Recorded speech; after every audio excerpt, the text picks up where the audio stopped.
The 93X Half-Ass Morning Show podcast is sponsored by Standard Heating and Air Conditioning. On behalf of myself and Standard Heating and Air Conditioning, we would like to wish you a very happy holidays. And don't forget, Standard Heating and Air Conditioning is open 24/7 for emergency services to make sure you stay warm this holiday season. Go to standardheating.com today. The 93X Half-Ass Morning Show. 93X. Before Eat It came out, I was basically this faceless jerk from LA that made silly songs. And after Eat It, I was a very well-known jerk from LA that made silly songs. Right. So people were like, I know the name of that guy who's irritating me. Yeah. I mean, like back when MTV was playing music videos, I know that's probably before most of you were born. Yeah. But the day that Eat It went into heavy rotation, I became a celebrity. It was like a literal overnight fame thing. It was like I'd be waiting in line at a fast food restaurant, and all of a sudden people would be going like, "It's the Eat It guy!" Yeah, it's crazy. It's showtime. Oh, wow. Here we go. We're about as ready as we're going to be, I guess, here on the 93X Half-Ass Morning Show. Thanks very much for tuning us all the way in. Tuesday morning, it's awful early. And a pretty big day for us because it's not very often that we get to chat with one of the greatest talents in the history of music. But that's what we got planned today. It'll be quick.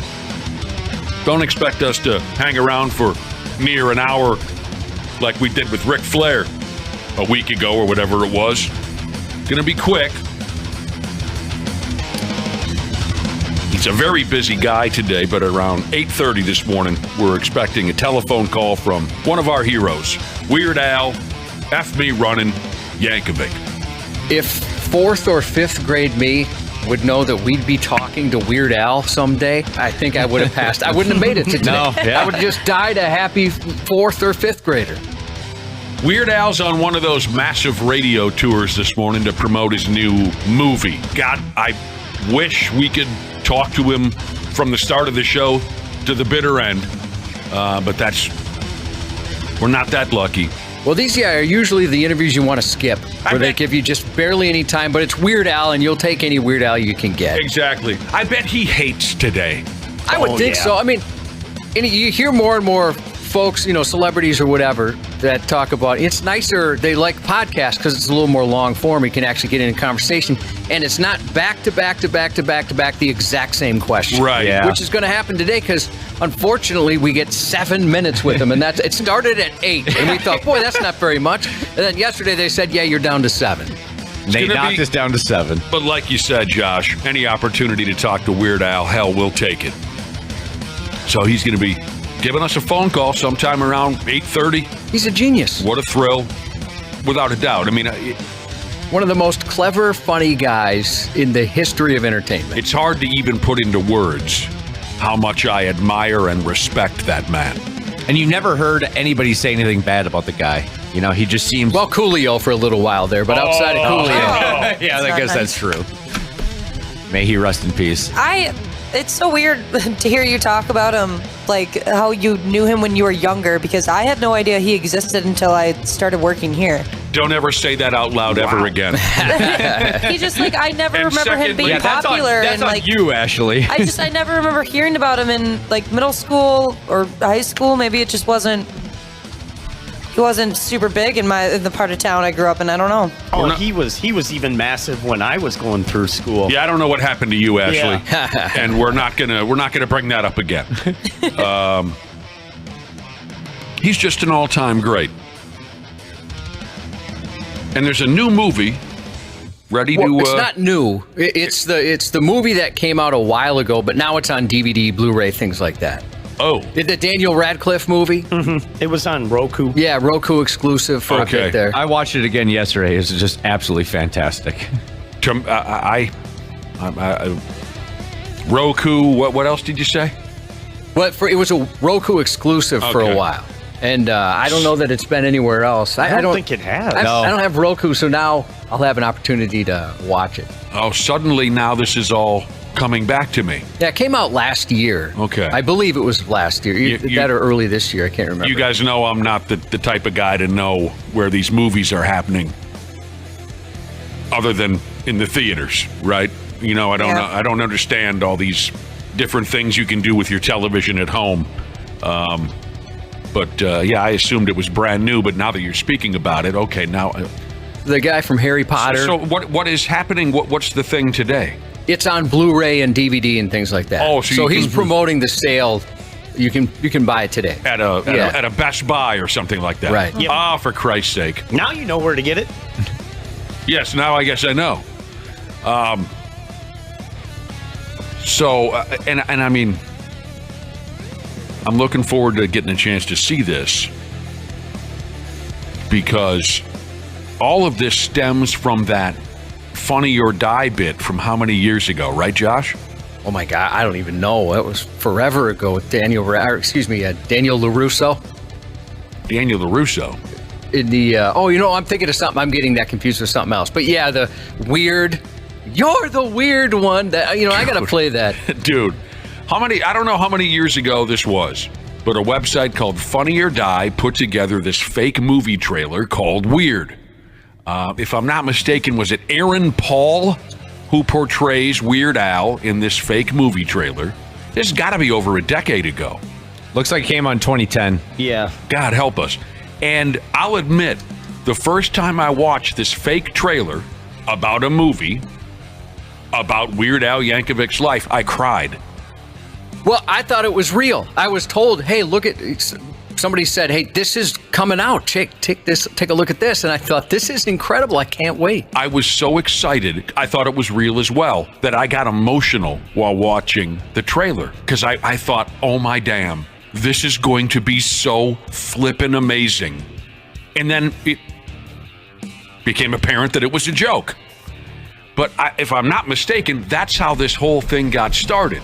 That so many people bugged Weird Al and bugged a guy by the name of Eric Apple. Is it Eric Apple? Yeah, he's the director. Mm-hmm. He's the one who, if I'm not mistaken, he created that trailer from way back when off of Funny or Die. And so now fast forward all these years later, Apple is the director of this version of Weird, where Daniel Radcliffe, the kid from Harry Potter, plays Weird Al. That's how it all started. It's been a long process. I'm tired of people thinking I'm some kind of joke. Your dad and I agreed it would be best if you just stop being who you are and doing the things you love. My whole life, all I want is... I'm afraid we found your son at a polka party. Just to make up new words to a song that already exists. Oh. So that's the new trailer, right? The current trailer. Yes. Yeah. And then I thought you were going to play the one from Funny or Die from way back. I can't find that. Yeah, one. Fair enough. But that's so interesting to me that that's how it all started, way back with that Funny or Die bit. And here we are, ready to talk to Weird Al about the movie in a couple hours. Daniel Radcliffe, the dude from Harry Potter. He's very good in the movie. I look forward to it. And you said you've seen it a couple times at this point? Yeah, I watched it when it came out a couple times. Very, very funny. I won't give any spoilers, but just prepare to maybe poop your pants laughing so hard at the pool scene. That's what I will say. Just have an extra set of undies on hand when the pool scene happens and all the cameos that are involved with it. Does Weird Al make any type of cameo? No, he does not. At least, let me think. No, I don't think he does. Unless I missed something, maybe he's in costume or something, but... I have to say, I'm sorry, you guys already knew this has been a thing for a year. I had completely forgotten. I have to say, and this is just selfish, I wanted so badly for that original thing to happen. I wish Aaron Paul was the guy playing Weird Al. Yeah, I'm sure. Yeah, I want the parents to be the parents. I want everybody in that trailer, I want them to be in the movie. That should be given. That friggin' trailer from Funny or Die was just so brilliant and so perfect. I'm sure I'll be very happy and laugh my balls off at this version. But man, yeah, was it Gary Cole, the guy from Office Space who played his dad? Oh, for Christ's sake. And I guess in this version of the story, it's similar to the original, where Weird Al becomes a drunken drug addict and he has a torrid relationship with Madonna. Yep. And this and that. I mean, it's beautiful. None of it true, of course, but it's beautiful. That's what makes it wonderful, though. Mm-hmm. Did you watch it last night? People are saying he did make a cameo as a record executive. Yeah, I forgot about that. He did. You must have had a rough night. You watched it last night? You watched it last night. I mean, it is brief. He's not in it very long. Well, it's Weird Al, though. The story's about him. Yeah, I can't wait to see it. Weird Al, the Al Yankovic story. Blu-ray, DVD, all that. Well, we'll see what he has to say a little bit later on this morning. Oh, damn. Very excited. Kind of nervous. Yeah, me too. Although we talked to him before, and he was great. I don't want to, as you'd expect. I don't want to upset the man. A few people are texting in, and they think it's hilarious that one of our former co-workers, whose name you don't like to hear, was the biggest Weird Al fan. And we saw him Friday, but he's not going to be here today for the interview. So I wonder, if he's going to be tuning in or maybe calling in to try and disguise himself as someone else to ask Weird Al a question. Why can't folks let that idiot go? Hell It was no, a big part of our life for a long time. Not mine. My work life, maybe. What? Of course he's not going to be here for the interview. He quit. Jesus Well, he retired. Christ. You remember, he didn't quit. He retired. He's gonna start that business any day now. There's a difference. Anyone get dumped on their ass yesterday? No. No. I don't see my wife on Mondays, so she didn't get an opportunity to break up with me. Yeah, I had no chilies. Anyone get, as Dana would say, anyone, well, not get isn't the word. Anyone go to Chili's yesterday? Nobody got taken to... No one got taken to Chili's? We've been so busy the last couple of days, we never had a chance to really hit on this, but yesterday, maybe some of you are waking up fresh off a breakup. Yesterday has been deemed the most popular day of the year to end a relationship. Right before the holidays.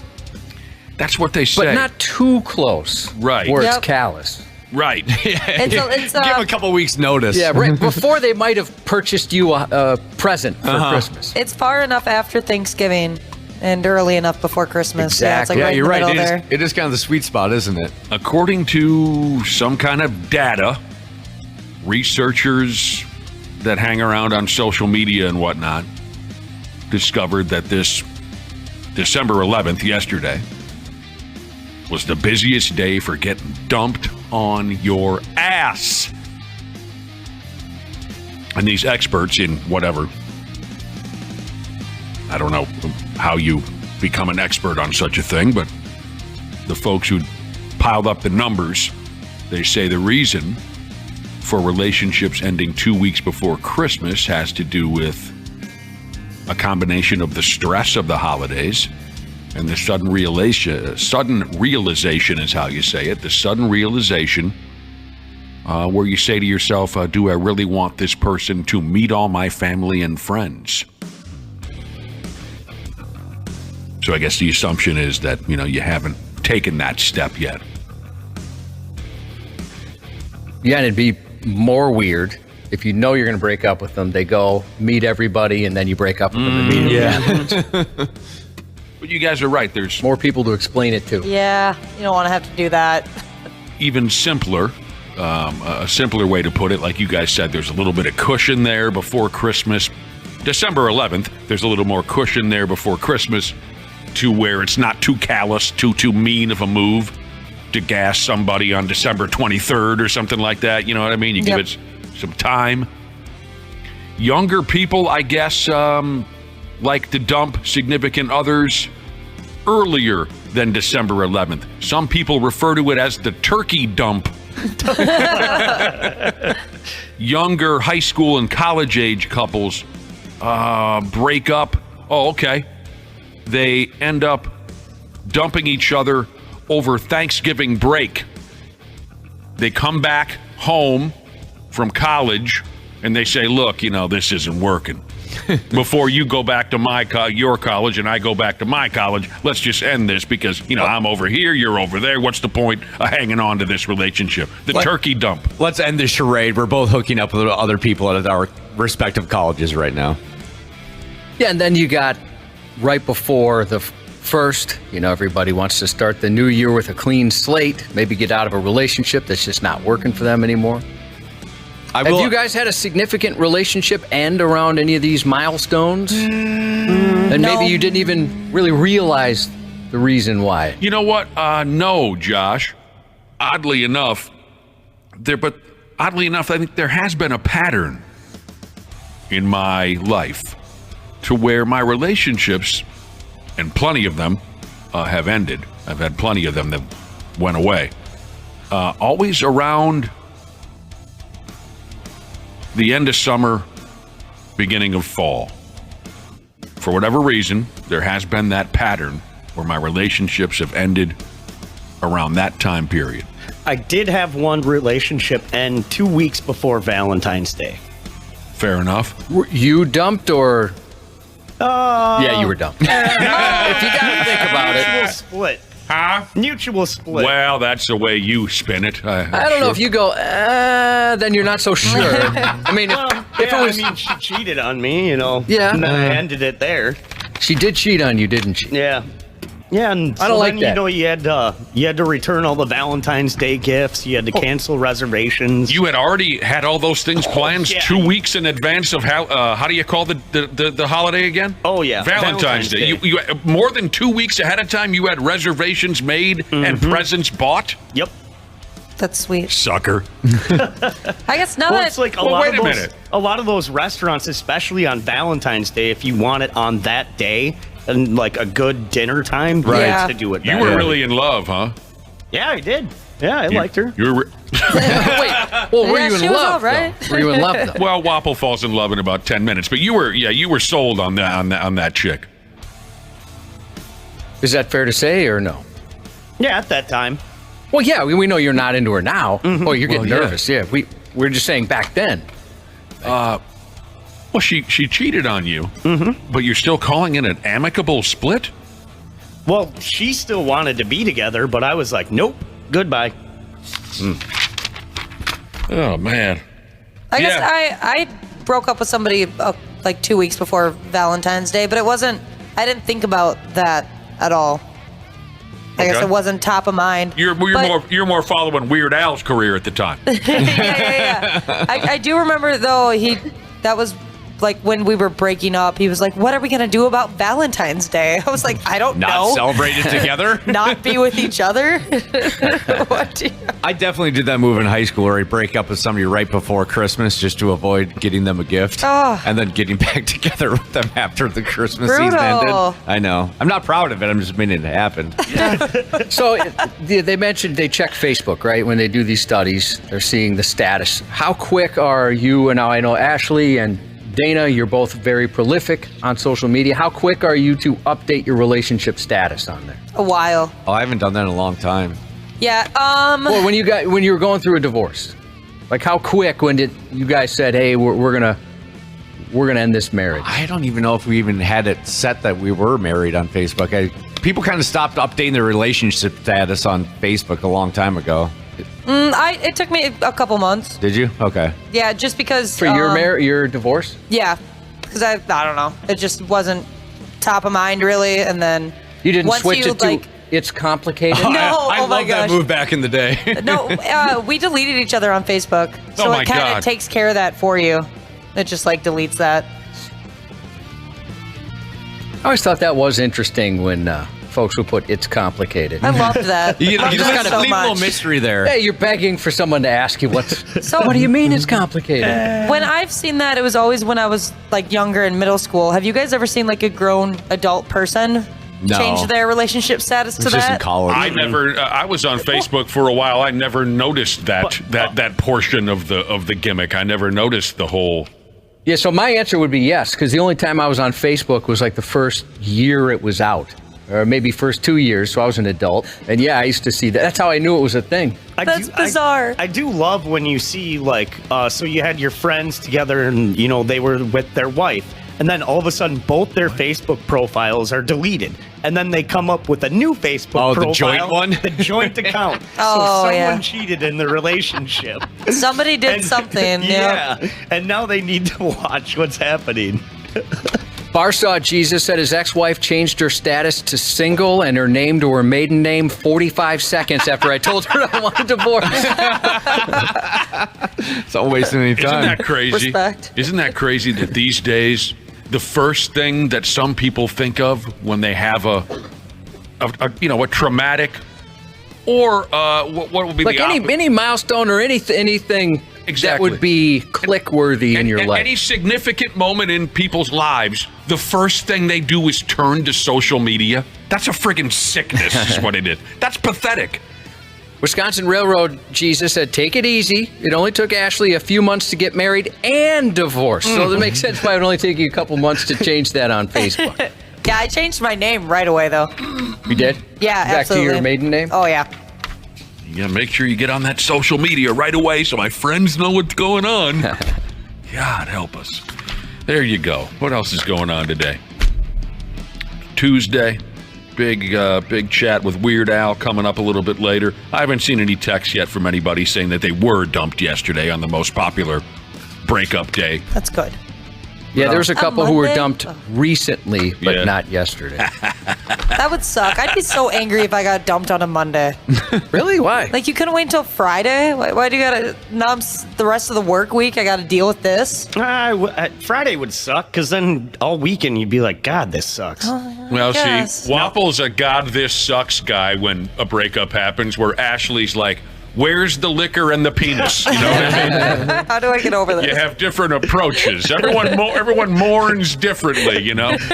This is great. I'm making dinners. Wapple's crying while baking cookies. Totally. Ashley's at a downtown club, you know, just blasting through shots and swinging from college frat boys. Yeah, you know? you're different people, that's for sure. I'm using my tears as teriyaki sauce. Yeah. You know, those tears sold a lot of cookies for Meg in a recent Family Guy. I don't know if you watched that. That was disgusting. This text says, I've been happily married for 22 years. I have my relationship status on Facebook too. It's complicated just to piss off the wife. There you go. I like that. I like that bit. Wapple goes through a breakup. He's sitting at home. He has an acoustic guitar in his lap, and he's attempting to write a song.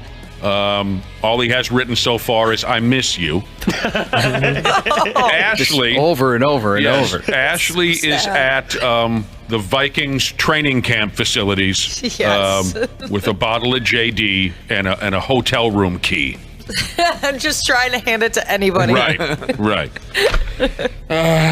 You're a terrific crowd. We appreciate you joining us. Stay tuned for Weird Al and all kinds of other nonsense. Half-assed morning show.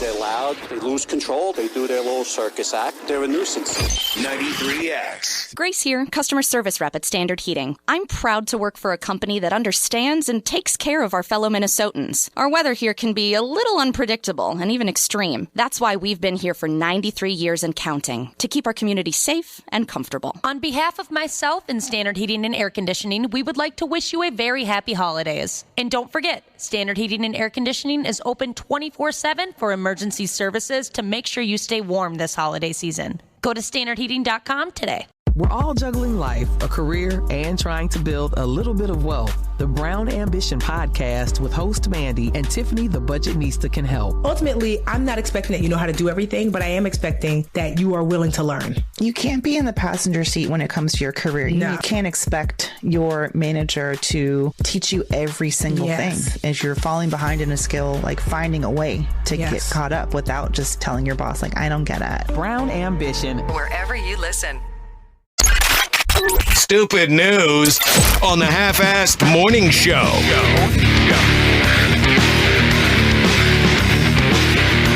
Yeah, we had a brief chat earlier about relationships. We did. To start off the stupid news, here's a guy who loves unconditionally. He does. At the very least, I can tell you for sure that the love he has for his ex-girlfriend is unconditional. And I say that because his ex-girlfriend pulled a gun on him and shot him in the testicles. And he says he still loves her. That'd be tough for a lot of us to forgive, I think. Yeah, Cubby, I'd go the other way. My emotions would go the other way on that. I'd almost certainly hate anyone who shot me in the pills with a pistol. I can guarantee you that. He still loves her. I mean, the circumstances would have to be just right to accept somebody's apology. And the apology would have to be pretty darn good. It would have to be. Or she's great in bed. Yeah, I was going to say the sex has to be really great to come back from getting shot in the balls. Take you a while to get back to that activity. That's a good point. Right, how are you supposed to experience that when your nuts have been blown across the sidewalk? You know what I mean? But this guy still loves her. And he also says he doesn't even want an apology. So, Wapple, you're off the hook. I thought you were the most easily pee-whipped sumbitch on planet Earth. You are off the hook. Right, Wapple? Yeah. The dude who took a speeding bullet to the oh-so-sensitive rosin bag, he goes by the name of Charlie Glenn.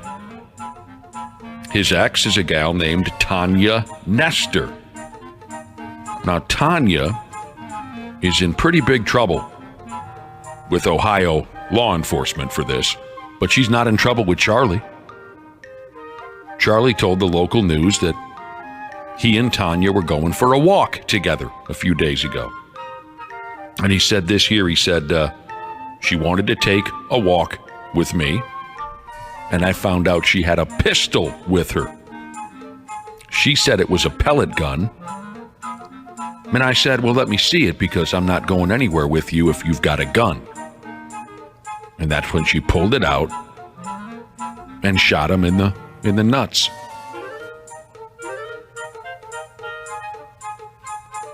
He must be pretty tough, because he was able to get the gun away from Tanya after she shot a hole in his nut bag for him. I don't know if I'd be in any condition to wrestle anybody after that happened to me. Neighbors called 911. I need an ambulance ASAP because Charlie Glenn just got shot. Shot him in between the legs? Yes. I don't know if it hit his privates or what. Is it just one wound, Charlie? One shot, but I think it went through my testicle into my butt cheek and out. He's awful calm. Actually, I should be more clear about that. Tanya called 911. That's, if I'm not mistaken, Josh, that's Tanya's voice calling 911 after she shot him in the bag. Yeah, I'm not sure if that was her or not. They said family members. Okay. So, yeah, that could have been her. But you heard Charlie there in the background. You got a kick out of that, did you, Wapple? Oh, went through the butt cheek and out. He's helping to explain where he was shot and such. As terrible as this damn story is, yeah, I mean, that's funny to hear Charlie when he tells the 911 operator, quote, "It was one shot. I think it went through my testicle and into my butt cheek and out." Do you mind if I play that again? Please do. Please. I need an ambulance ASAP because Charlie Glenn just got shot. Shot him in between the legs? Yes. I don't know if it hit his privates or what. Is it just one wound, Charlie? One shot, but I think it went through my testicle into my butt cheek and out. I just love how he says butt cheek. Yeah, I like that too. That's Ohio for you. I want to hang out with Charlie. I don't. Probably going to get caught in the friggin' crossfire eventually. Yeah. Well, you know, you could do whatever the heck you wanted to him and he'll forgive you. Uh-huh. The ex-girlfriend, Tanya, she eventually ran on out of there. The cops found her down the street. The story says Tanya is apparently taking medication for a mental disability that's clearly not working. Maybe needs to up the dose. Charlie doesn't want an apology. He only wants her to get better. And when he was talking to the local news, he even hinted that if she got better, he'd take her back. Come on, dude. I mean, that's admirable. Yeah. But I don't know. Maybe move on from this one. Yeah, I agree with you, Josh. Tanya, she's in jail skis. If he does move on, the bar is very low for his next relationship. Yeah. As long as you don't Good shoot point. me in the testicles and through the butt cheek, I think we can make this work. Yeah, just no lead poisoning for me, please. She shot him in the balls, and he still loves her. Air Filter Jesus said, "Holy Christ, this guy's girlfriend shot him, and he forgave her. My wife, The mother of my 3 children took a French fry off my plate the other day, and I considered ending the relationship. Would have been justifiable. That Charlie, he's something, man. Another young person down there in Florida came undone. He did. Last Friday night, a drunk 23-year-old bro named Anthony Lessa.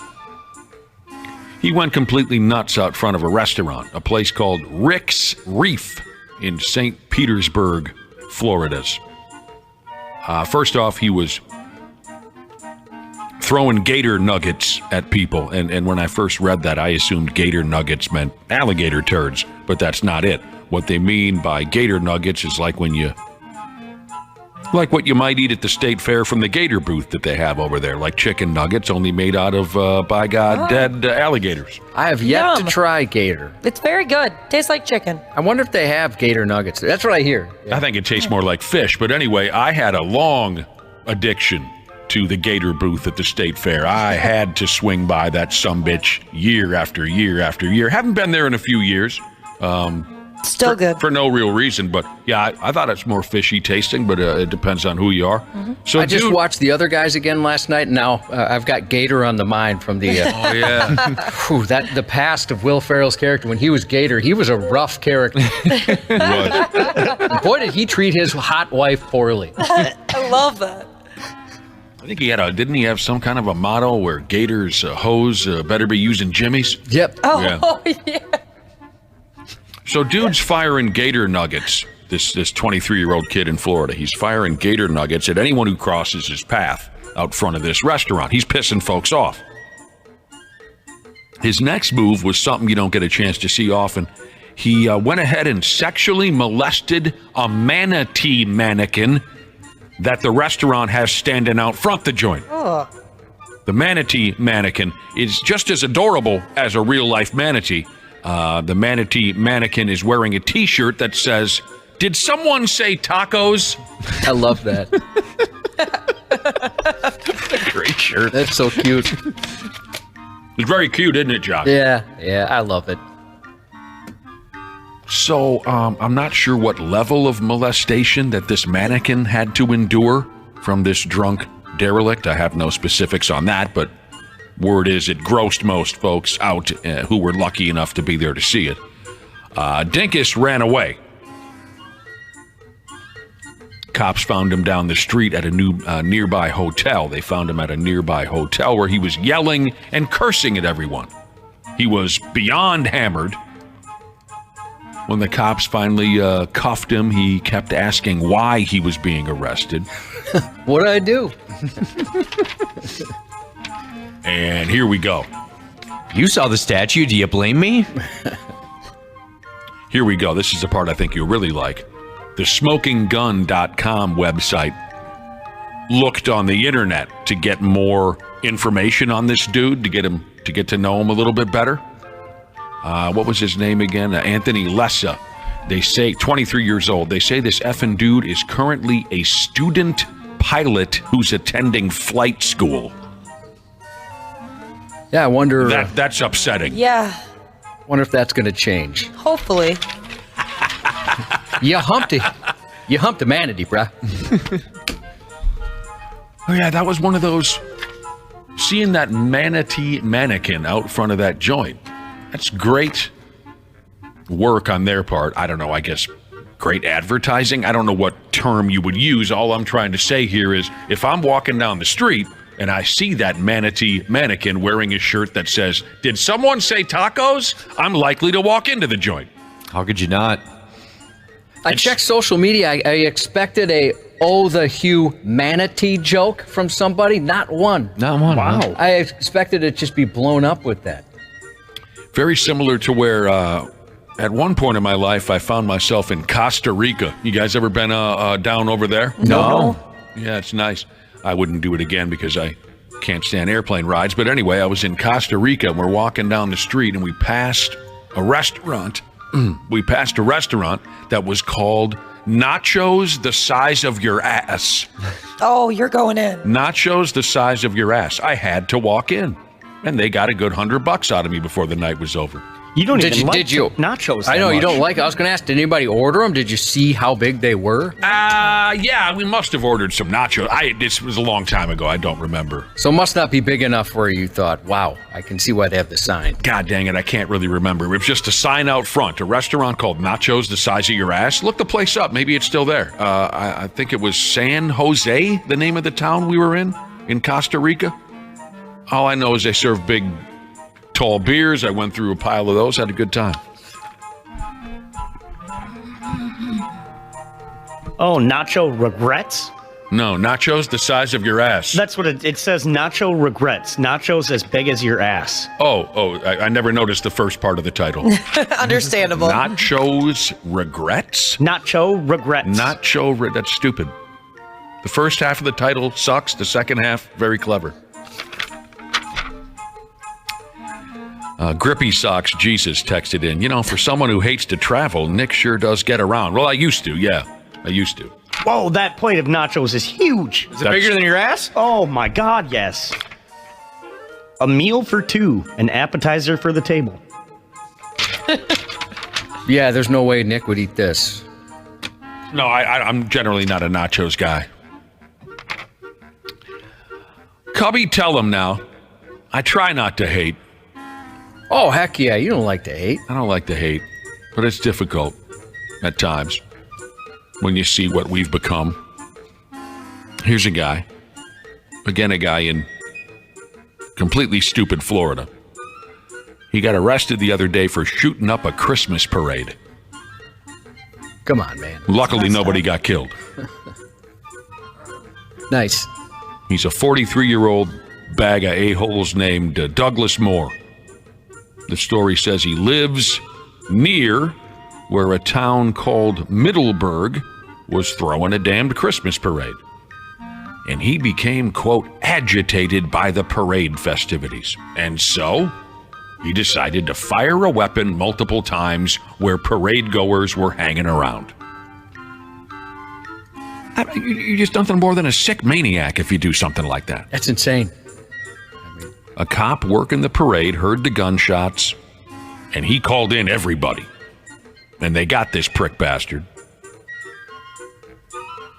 There you go. So long, sucker. The puke was charged with all kinds of things. He was also drunk at the time that this Christmas parade somehow offended his delicate little disposition. Try not to hate. I'd love to know more about what set him off specifically. Yeah. Was parking a nightmare? Was it too expensive? Does he hate too loud? Does he hate Christmas? Thank God he didn't hit anybody. He's shooting, at least 6 shots out there, and he didn't hit anybody. Did you hear about the redneck Christmas parade? And that's not a setup for a joke. It does sound like a setup for a joke. There really was a redneck Christmas parade in a town called West Monroe, Louisiana. They raise a pile of money. They have some laughs with all kinds of funny redneck themes up and down and all over the place. Let me tell you about it. Y'all. It was the 17th annual Bauchamville Redneck Christmas Parade. I don't know where the word Bauchamville comes from, but that's the name of the thing. Floats were decorated in redneck themes, including one with a man sitting on a toilet bowl and another float just filled smooth to the top with empty beer cans. They had a dude who fastened a lazy boy to a motorized scooter. That bit never gets old. Some floats displayed signs with supposed country sayings like, "Kiss your cousin." I bet folks that live in the country don't appreciate that. No, probably not. That, of course, that's familiar. There's always been the jokes about small town people banging their cousins. But this next supposed country saying, I don't follow. Maybe you guys can help me out. Another one of the sayings on the side of the float was, "Crack is whack." What makes that a country saying? Anyone know? Yeah, I don't know. Fair enough. But they had... Was that in a country song, maybe, or something? That could be. But they had a tractor going down the street. They had a garbage truck, multiple pickup trucks, I'm sure, that were lifted to the friggin' sky, Cubby. Yeah, it looked hilarious. That looked like it'd be a lot of fun. One of the parade goers from the neighborhood said, we have, you know how most of us, we have Rudolph the Red-Nosed Reindeer. At the Redneck Parade, they have Leroy the Redneck Reindeer. Of course they do. Now, folks who march in the parade, sure, they throw candy to the crowd, but they also tossed toothbrushes, ramen noodles, Nice. beads, and toilet paper. Hey, that toilet paper could have been hot a couple of years ago. True. I'd never heard of this, but this really interests me. It says here that some rednecks claim that they eat dry ramen noodles because they're cheaper than potato chips. Yeah, my gross boyfriend eats dry ramen noodles. He has no issue doing it. Your gross boyfriend? It grosses me out that he does that. It's weird. I never heard of that. I love ramen. I do too. But I never ever considered just munching on the dry noodle. So then you just put the seasoning packet on top of the dry noodles and go after it? They say nothing about using the seasoning packet. They don't mention. You might be I'm right. sure they do. I don't know. People are saying West Monroe is where Duck Dynasty, those guys are from. Never saw it. Seen a couple episodes. All proceeds from this event benefited local families who might not have the funds to make a nice Christmas this time of year. And this area is not a wealthy neighborhood, so good for them. The dude in the outhouse float, that cracked me up big time. Just sitting on a toilet there. Oh, that's what it was? Yeah. Well, they didn't really spell that out very detailed in the story. That makes it a lot more funny. Yeah, he's sitting on a toilet in an outhouse there. It looks like they've got like a snapping turtle that's bleeding out. And oh my God. Oh, no. Oh, why the hell didn't they tell me this? No, that's fun stuff right there. Yeah, an outhouse is a lot more fun than just don't get me wrong. If I see a float go by and there's just a guy sitting on a toilet, that's fun. But an outhouse makes it more redneck. A snapping turtle bleeding out? They don't show the blood, but yeah, they got it hanging there, and you know what's happening. We did that as kids. We did that. Oh. We killed the snapping turtle. That's awful. Thank you, Ashley. I appreciate that. Make me feel bad. Make me feel bad about something I did when I was 12. Good. We were way up in Bagley, Minnesota, and we were hanging out with these friends of the family, and they eat turtle. And so there we were, 12-year-old kids, four-wheeling around the middle of nowhere up in Bagley, and this big fat-ass snapping turtle was crossing the trail.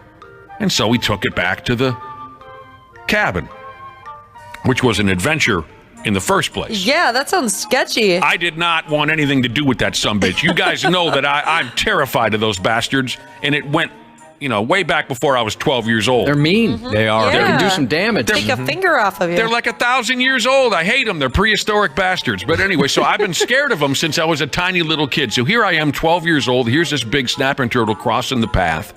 And we got him somehow tied up to the back of the four-wheeler, which made for a damn squirrely ride back to the cabin because I kept waiting for this thing to bite me in the ass crack as we're going down But we brought it back to the cabin, and here you go, boys. Here's your turtle. And they made it into soup. But it was I like turtles. It was really fascinating. They cut the head off the thing, and then they nailed it to the tree so it would bleed out. And you guys know this already, right? You know where I'm going with this? Mm-mm. How, Yep, hours and hours later, the head would still turn and look at you. The body would still try to crawl away. The mouth will move sometimes. Yes, the mouth will. Oh, yeah, it was creepy stuff. Can you imagine the first person that saw that and had no warning from anybody else? Terrifying. Ghost turtle. I had no idea. I had no idea when we began the process that I would eventually see that creepiness. That was something to see as a 12-year-old kid, That's crazy. All right, here's how Big Daddy Kev Bo Jesus said you do it with the ramen. And it's called hardcore ramen. You eat the brick uncooked, and then you snort the seasoning. That's the way to do it. That's hardcore. ECW. Oh, dude, that would be a great wrestling gimmick. What's that? Instead of the Legos, they have ramen. Oh, yeah. Uh-huh. Give somebody a back body drop on the brick of ramen. Yeah, and then you take the seasoning and dust it in their eyes. Here's a fella who's doing just great. He's doing great. He picked up 2 DWIs in one day. That's how you do it right there, effing moron. I only know one dude who got 2 Deweys in one day, and I haven't seen that prick in 35 years. It's a pretty rare level of stupidity. Do you remember the amount of hours? I mean, was it close, or was this the opposite ends of the day? It was. It really. It was so long ago, Josh. But my memory of it that it really wasn't that big of a gap of time. I think he got his first around 7 or 8 p.m. and he got his second like at 1 or 2 o'clock in the morning. Man, did he try to do that move where he told the cop, "Well, no, I already got one, so I can't get in trouble twice"? Like double jeopardy. Yeah, because I had a buddy who did that with underage drinking tickets in St. Cloud. He's like, no, you see, officer, I've already gotten one. He goes, that doesn't mean you can't get a second. I would have tried that. Yeah. This guy, I believe this story comes smooth out the state of Mississippi in a town called Walnut Grove. A dude got arrested and charged with DUI twice in one day. Oh, he's a real cutie pie named Avon Isaac. He got the double whammy. He's 36 years old. From what I can follow here, he got pinched at 9:30 a.m. He was released from jail later that day at 2:45. And then because he can't help but be a stupid idiot, he got his second D-dub of the day at 5:30 p.m. You suck, dude. Yeah. What a dope. Do everyone a favor and just go away. And before we get the hell out of here, one of the all-time dumbest ways to get yourself in trouble has made its way back into the stupid news. Out of Wisconsin, this here story. Some bastard got arrested for OWI. That's what they call it over there, don't you know? They call it OWI. Operating while intoxicated, operating while impaired is the route they take there in Wisconsin and a few other states. I think the Iowegians, too, they say it that way. Is it just so they can say they didn't get a DWI? Got an OWI? Yeah. No, I don't got a DWI. OWI. Dude got arrested for OWI after driving to jail drunk to pick up another intoxicated individual that had been arrested earlier in the day. We classic. Do hear too many stories like that. Too many folks can't figure that one out. This was a 36-year-old dude from Spooner, Wisconsin. Who wants it? Spooner blows. That's right, Spooner blows. You heard it here first. 36-year-old dude by the name of Anthony from Spooner was arrested for OWI. He had a 6-year-old in the car. Ooh, that's never good. He showed up at the Washburn County Sheriff's Department drunk. He was there to pick up a drunk friend or something that had been arrested already. Jail staff noticed that Anthony appeared to be drunked up. The cops tossed some kind of sobriety check at him. He failed. Next thing you know, he's in jail. Maybe he was sitting hip to hip with the dude he was there to pick up in the first place. I'd like to hope so. You think that'd be good? Yeah. Hey, man, I did this out of solidarity. This text says, my girlfriend got a DUI. They took her. I jumped behind the wheel and got 6 blocks away, and they gave me a DUI. Oh, no. Unbelievable. I mean, Jesus. Hopefully you learned your lesson. What a terrible.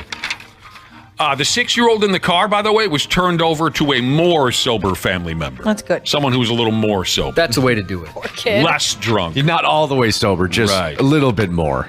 Yeah, you hear stories like that. Somebody says here, I know someone who got a DWI New Year's Eve 3 times in a row, each year, 3 years.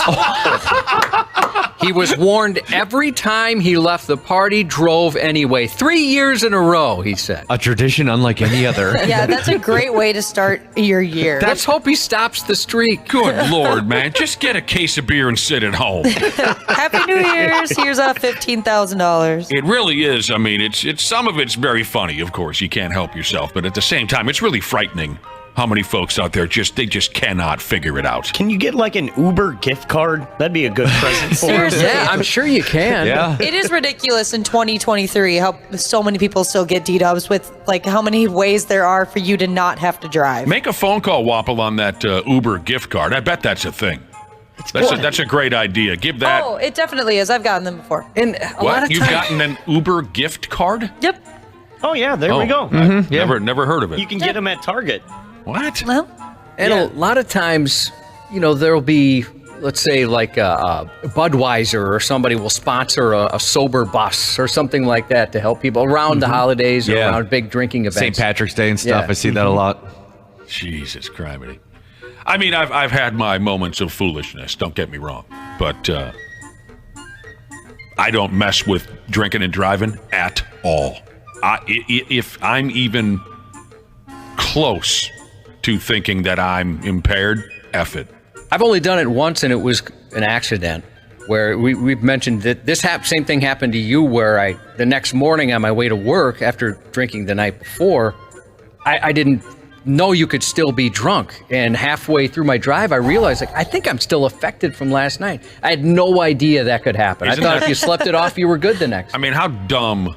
I'm not calling you dumb. I'm calling myself dumb. That I couldn't figure that out either, Josh. I mean, I was like 24 years old. I should have known better. Right. Why did I think that I could drink for 14 hours, sleep for an hour and a half, and, well, I'm good to go? Why did I think that? That's what I thought. How many effing trips into this radio station at 4 o'clock in the morning I made where, I mean, there was absolutely no chance I was legal. Nowhere near it.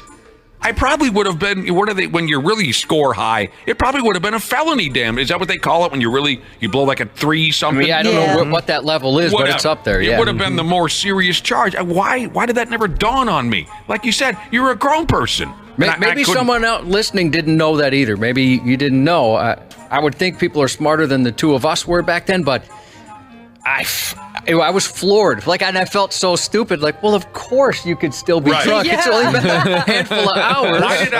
Why did I think that 90 minutes?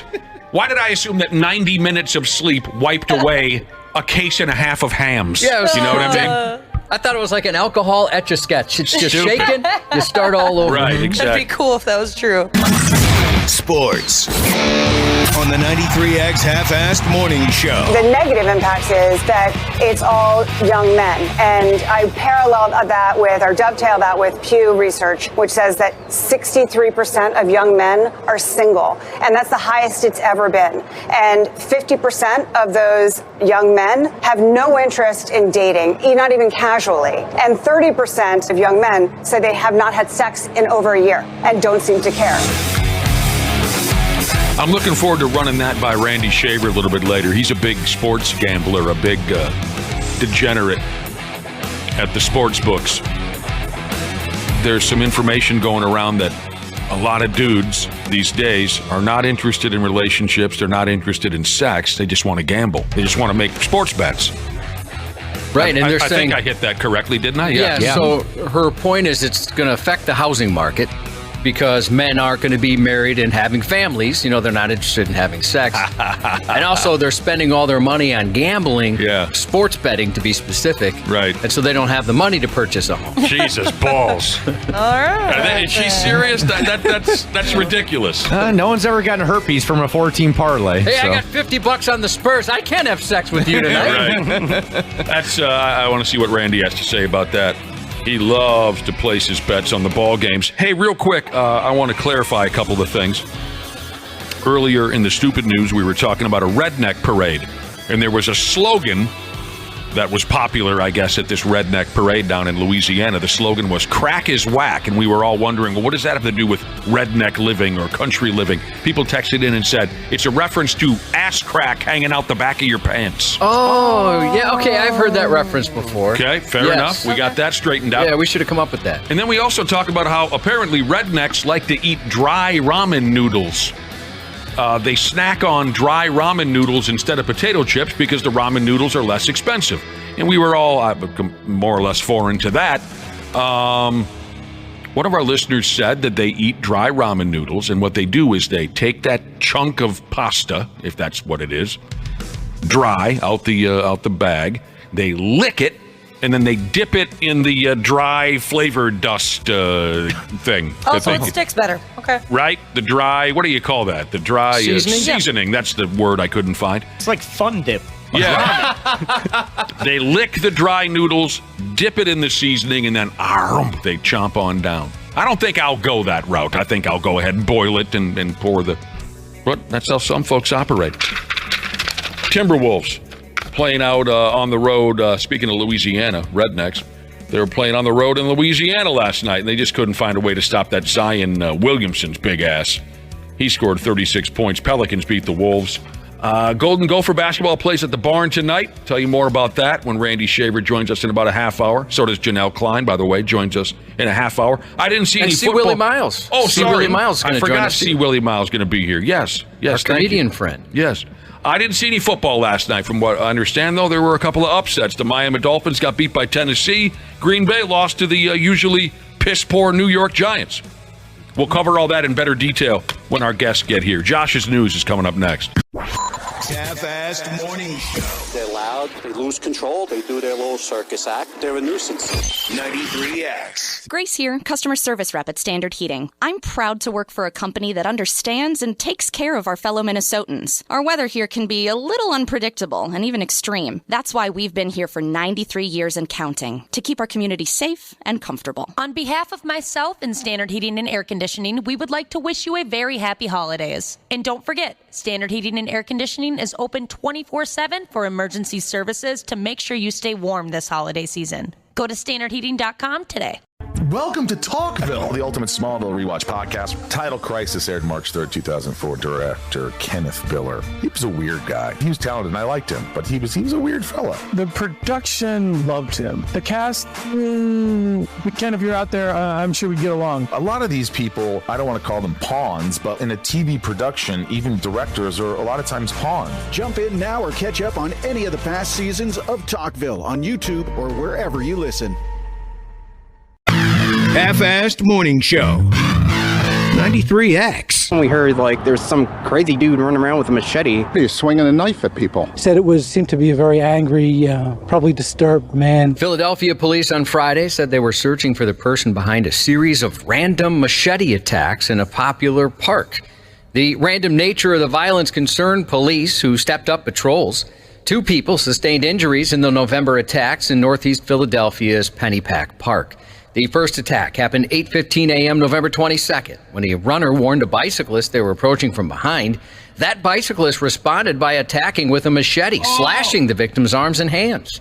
The second attack happened about 9 a.m. 2 days later, when the victim, walking with a companion along the park's trail, was slashed in a similar way. Without provocation from the victims, just immediately attacked them while they were along the trail. In both cases, the victims were hospitalized. On Wednesday, a park pedestrian reported to detectives around 8:30 a.m. November 25th, a person with a similar description had yelled at her and tried to retrieve an unknown object from his bicycle. Detectives believe the person had a machete-style knife tied to his bike. Sounds like a nice little spot to get some exercise. Yeah, out that way, sure. Running from knife-wielding madmen. That'll keep you in shape. That's the motivation I'd need. Get your cardio in wherever you can get it. A female serial burglar was busted when a California woman returned home from Thanksgiving vacation to find the barefoot suspect hiding in the closet of her apartment, armed with a pizza cutter. 35-year-old Brittany Heinzman discovered her 43-year-old neighbor Wendy Wilkinson crouched inside her bedroom closet with a pizza cutter, cutting board, and kitchen towel in hand. That's effed up. Heinzman said she first noticed the front door to her unit was unlocked and her apartment had been ransacked when she returned home from vacation December 1st. That's when she opened her bedroom closet and found Wilkinson hiding inside. She just looked at me like a deer in headlights and I screamed, "Get out," Heinzman said. Wilkinson responded, "Please don't hurt me," before running out of the apartment. After the suspect fled, Heinzman said she called cops and she and a friend followed Wilkinson through the apartment complex. They took cell phone video and images of her, and a neighbor's Ring doorbell camera captured the suspect barefoot running through the hallways. When Irvine police arrived on scene, Heinzman told authorities she noticed a number of items were missing from her apartment. She took sunglasses, she took Dior handbags, she took Chanel handbags, she took socks, she took my work ID, my work badge, my passport, my credit card that she decided to use the next day at the car wash a mile away. In total, officers allegedly located more than $30,000 worth of Heinzman's belongings in her apartment, car, and storage unit. I don't have 30 grand worth of stuff in my house. Oh my God. I love that. Took a credit card and used it at a car wash. That's beautiful. With all those stolen goods, police believe the suspect may have entered Heinzman's apartment many times. Based on the time that the victim was away and the amount of property that the suspect was able to steal, we believe it's likely the suspect probably went into the residence multiple times to collect items. It remains unclear how she was able to get inside. Can you imagine that? You open up your closet door and there's someone sitting with a damn pizza cutter and they just say triangles or squares. No, thank you. I like squares in my older age. I like squares Wouldn't too. you be freaked out? You'd be, well, first off, where's the pizza? What are we doing here? Pops open. Luigi Primo. Luigi Primo. Now, only Wapple and I get that, but I'd be pretty pumped if it was Luigi Primo. Talk about a live stream. Like a scene out of the 1988 comedy The Naked Gun, a presidential candidate on a conference call didn't realize he had a hot mic while taking a leak. And thousands of people heard it. The presidential candidate was in a Spaces chat on X over the weekend and was one of the guests. Apparently another guest was chatting, and you couldn't help but hear a steady stream coming directly from the candidate's microphone. After some awkward chat, he ended up getting called out as the bathroom culprit before apologizing for the mishap. Very clear about my position. I'm super pro-human, and I mean all humans. Somebody's got their thing open and everywhere else. Got their phone open in the bathroom. Yeah, that's Vivek. Vivek, that's your phone, Vivek. I'm not able to mute you. Sorry about that. So, well, I hope you feel better. I feel great. Thank you. That was Elon Musk joking about the guy feeling better after the inadvertent public pee. Just taking a squeege over here. The incident was similar from a scene in the classic cop comedy The Naked Gun from the Files of Police Squad, where Detective Frank Drebin, played by Leslie Nielsen, leaves his microphone on during a press conference, goes to the bathroom, and everyone there gets the full audio experience. We can all take pride that the Queen has chosen our sixth visit. Whoops. That was a much more powerful stream. I was going to say, Frank's got a healthy stream there. Let me tell you Capped something. off by some flatulence.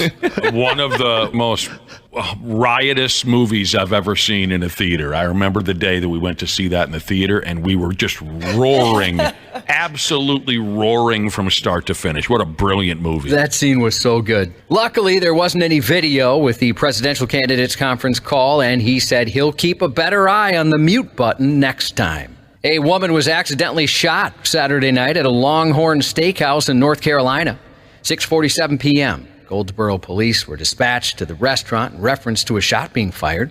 Officers were told a man dropped a handgun as he was leaving a bar area, and when the gun hit the floor, it discharged and hit a woman who was sitting at a nearby table. Fragments from the discharged bullet apparently struck her in the leg. The man who dropped the gun picked it up and took off.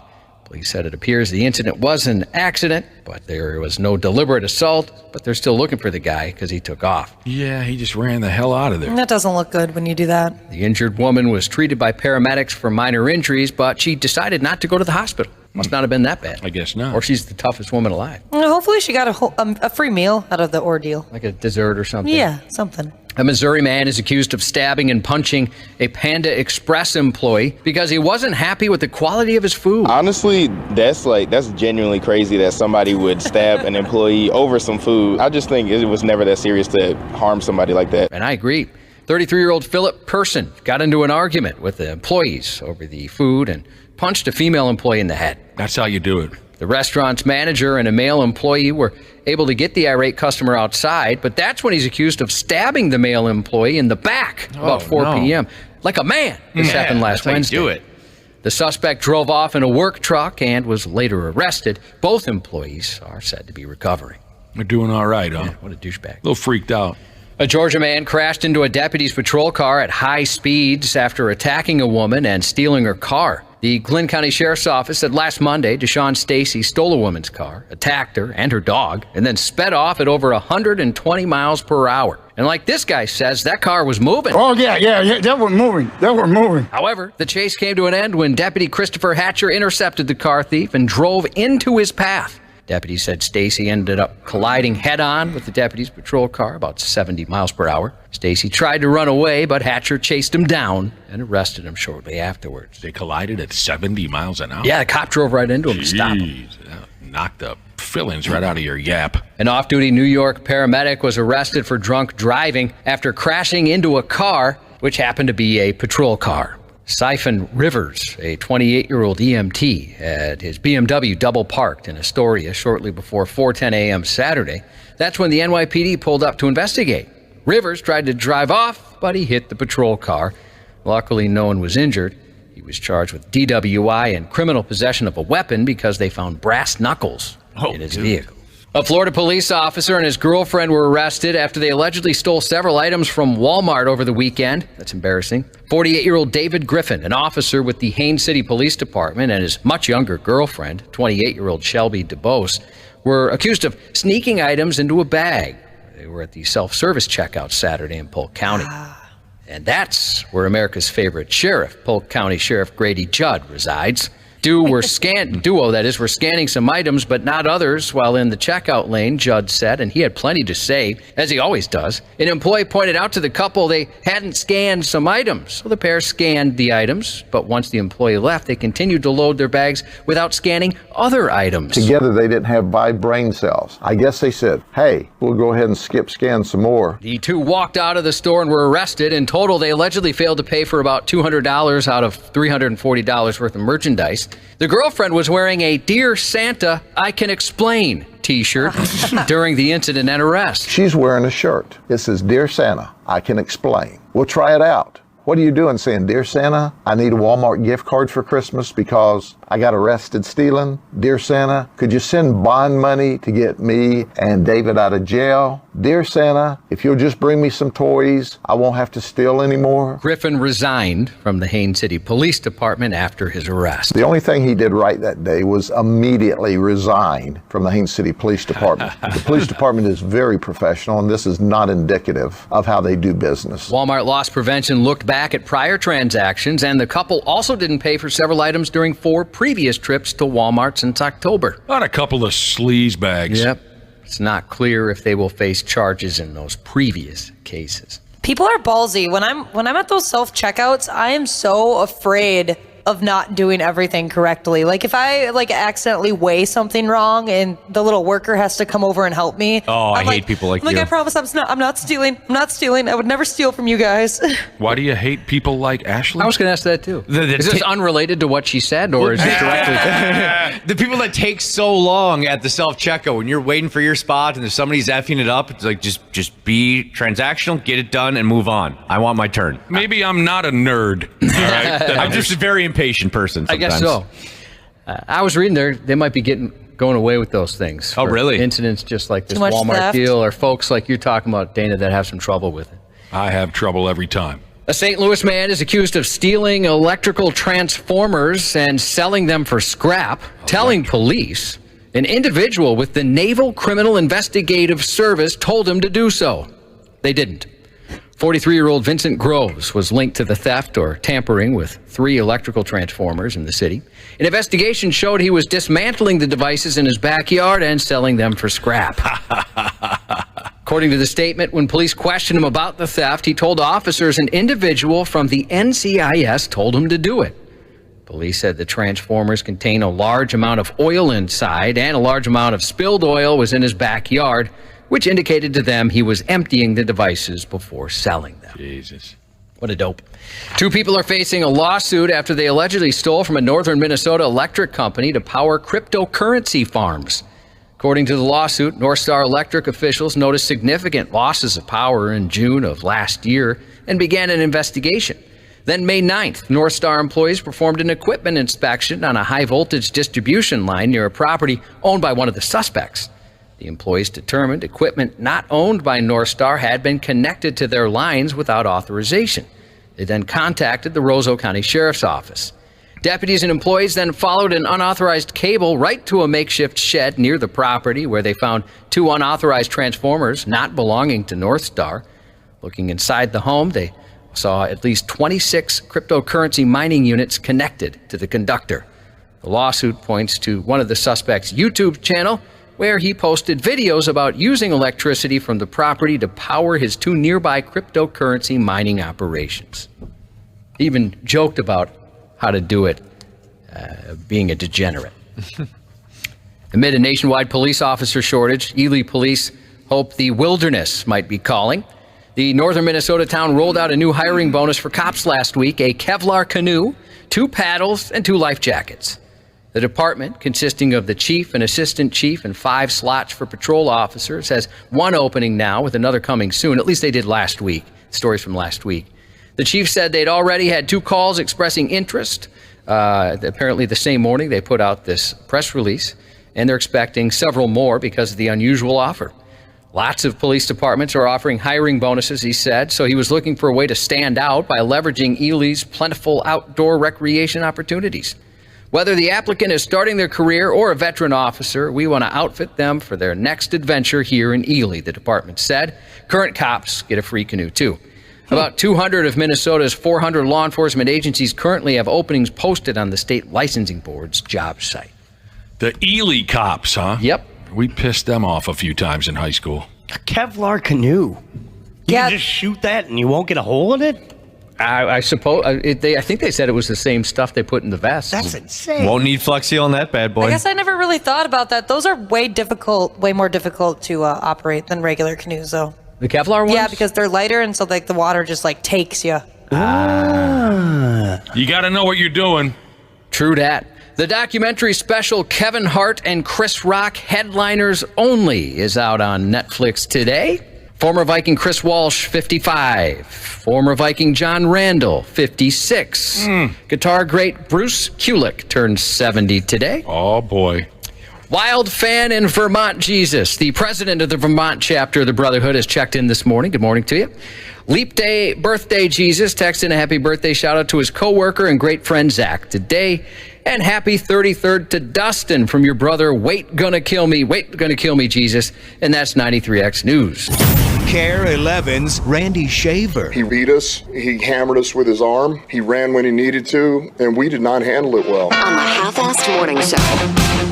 Doc, who did you hire to be your kid's babysitter? Well, it was a one-time thing, but when I was in San Antonio, I wanted to go out, and we used Dennis Rodman for one night babysitting Austin, which explains Austin and some of our kids. I don't know if I'm parent of the year or the worst parent. What made you go to Dennis Rodman of all the choices? He was over the house, and he actually said, hey, I can do that. I love babysitting. And he did it. He did a great job. The house was a mess. You're probably fortunate it was just the house that was a mess, and the kids were okay. I've had a couple strange sitters. I had Arnold Schwarzenegger was one as well. What? I'm sorry, what? Yeah, my parents were at an event where he was at, and he was there with kids. My dad and my mom went to go do something, and I think my mom had asked him, I was like, can you watch him for a little bit? You just topped the Dennis Rodman story. Arnold Schwarzenegger was your babysitter for a moment. He watched you as a kid. I imagine, though, you don't want to misbehave if the Terminator's the guy watching you. Not at all. Who is your daddy, and what does he do? I'll tell you something, the Rivers family has some stories, by They God. sure do. They do. In our intro there, you heard, this was a few weeks back, Doc Rivers. He's no longer coaching. I think he's just doing television, unless I'm mistaken. But Doc Rivers talked about how when his son Austin was little, Doc once hired Dennis Rodman to babysit Austin as a little kid. Now that second piece of audio, Austin Rivers, who I also think now is involved in television, he was on a podcast. He talked about how there was some event when he was a little boy where Doc, his dad, left him with Arnold Schwarzenegger to look after him. So, I mean, damn. They got some stories to tell. Randy Shaver, what's going on? Not too much. Hello, my old friend. Happy to be here. You always are. I know that. Happy to be anywhere, actually. You don't even know how happy at my you're age. about to be. Yeah, you don't even know how happy you should be. All of our really? Why closest is pals that? are here. Everybody's here this morning, Randy Shaver. We're also joined by top-notch mixologist Janel Klein. Oh, my God. Yeah, we got to hear about this in a little bit, Janelle. Holy smokes.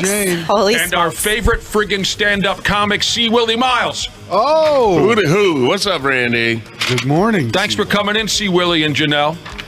Oh, thanks for sending the car for me, brother. Appreciate it. What kind of smart-ass comment is that? I didn't expect it, though. It was nice, That's man. how we do it around here. I know. Appreciate it. I forgot you don't drink. I just looked over at C. Willi. He looks like he has a tall Guinness in front of him, but it's just your little coffee. Your little coffee. Yeah, we're busting Janelle's chops a little bit. We all C. Willi. I don't know if you heard this story, but over the weekend, myself and Ashley and Janelle were lucky enough to be invited to a bar out in Corcoran, Minnesota. How'd that go? You didn't hear us talk about this? Oh, my God. Oh, we didn't talk about this with you yesterday, did we, Randy? We did not. No, sorry. I guess I wanted to wait for Janelle to be here. We were invited to the station to be guest bartenders for a night for a fundraiser. And I talked about it a little bit yesterday. Randy wasn't with us when we were having the conversation, but we got our asses whooped. Oh, my God. We had a good time, but boy, I would not want to be a bartender. Oh, boy. Not right, Janel Klein? Not at all. Here's the funny thing. I said to Lindsay Whalen afterwards, I said, in my moments of midlife crisis, I'll think to myself, I could quit my job and just, be a bartender. And I quickly learned that is no longer a career option for me. Oh my God. I wanted to die at the end of that. You were quite frantic at times. It was bananas. It was bananas. I mean, it was tough because we were all relatively new to it. Ashley's done a little bit of bartending in her life. Janelle and I had never done anything like that before. So, we had a 45-second tutorial on how to mix a drink, where the bottles are, where the beers are. That was real quick. Like, just do your best, they said, because it's all for charity anyway. But, yeah, you were running around crazy. We were all running around crazy, but specifically Janelle, especially at the beginning, the first half hour, you had a look of pure terror in your face. I was scared. And let me tell you, I would not have made it through without Ashley, who looks like she was an extra on Cocktail. That's how good she is behind a bar. Basically, all I would do is let people tell me what they wanted and then go to Ashley and go, Ashley, here's what I need. That's pretty much, I was just like the runner. I got a few texts yesterday saying the same thing. Yeah. They're like, Ashley dominated. Oh She my was God. awesome at that. She's awesome. I'd love to give Ashley all the credit in the world. I'm sure you're all telling the truth, but I don't know how you were able to pay attention to what Ashley was doing, because I was just basically trying to pay attention to what I was doing. Oh, yeah. And most of it was wrong. And you got yelled at a couple times. You mentioned some people. The toughest part for me that I was explaining yesterday was it was so loud in the bar. It was a great crowd, and we raised a lot of money. We were part of it. Some farms in the neighborhood, the Corcoran area, were behind the bar raising money. Some farmers, the Devon Worley Band, a local band. So many people were involved in this guest bartending, trying to raise money, and the crowd was massive because everybody knew somebody at the joint. The hardest part for me was it was so hard to hear in there, and people were shouting out drink orders that I had never heard before in my life. Yes. I mentioned the two products that I made a couple people really frustrated because I just simply couldn't hear them. And then when I did hear them, I didn't know what they meant. One was a drink called, can you get me a neutral, they kept saying. The neutral. What is that? Neutral. Neutral. It's a seltzer drink. So that threw me. The other was when a guy had to scream 5 times at me that he wanted a Don Julio. I did not know what that meant. It's a tequila, apparently. Right. So that was a tough part for me. I frustrated some people because I couldn't hear, and even when I could, I didn't understand what it meant, what they were saying to me. So I wonder if people were making complicated orders just because they knew you guys were guest bartenders. They weren't. They weren't? No. Okay. No, because they could have easily teed off on us. Most folks went the easy route simply because they knew the situation. Yeah. Maybe, Ashley, you'd be the right person to ask for this. What was the most complicated drink you had to make? Like any blended drinks? Did they even have that there? I don't even think they had a blender out. I guess it was surprising for when people would come up and be like, I can't remember what they ordered exactly, but it'd be something neat. or blah, blah, blah press. I got none of that. What does neat mean? I believe neat I've heard it. It's on ice. I believe it's with soda water and a splash of 7. Okay. I might be incorrect. I had to ask one of the bartenders standing there, like, Did you get what any is of that, again? Janelle? No, God, no. The only one that you might chalk up as complicated was a dude wanted a double this or that. Why didn't they put you guys at the beer bar? Well, we ended up doing fine, Randy Shaver. It wasn't like a colossal, Because it sounds like it's a real mess. Well, it was hectic. 3 people that have no idea what they're doing, and then That's kind of like the theme of this show. Yeah, kind of. It wasn't that bad, Randy. And then the people that were working, I know you said this yesterday, Nick. I don't know if you said it yet today. The people that regularly work there were manning the registers for us. Yeah. So we couldn't mess up any of the money, Right. which is the important part. Yeah, I mean, we ended up doing fine. It was just hectic because we were brand new to it. Sure. But no one picked on us too bad with the complicated drinks. I think they knew better. Hell, it'd probably take So us an after hour. your hour and a half stint, you realized at that point that is not the job for me. Oh my God. Well, I always had a great appreciation for bartenders. You've heard me say it on the air many times, Josh, where I've said I would never want to be a bartender. They've got a lot of patience. You need a lot of skill to do what they do. Patience, skill, pushy, drunken douchebags. I could never. Riz. Pardon me? You got to have Riz. You need Riz. Riz? Charisma.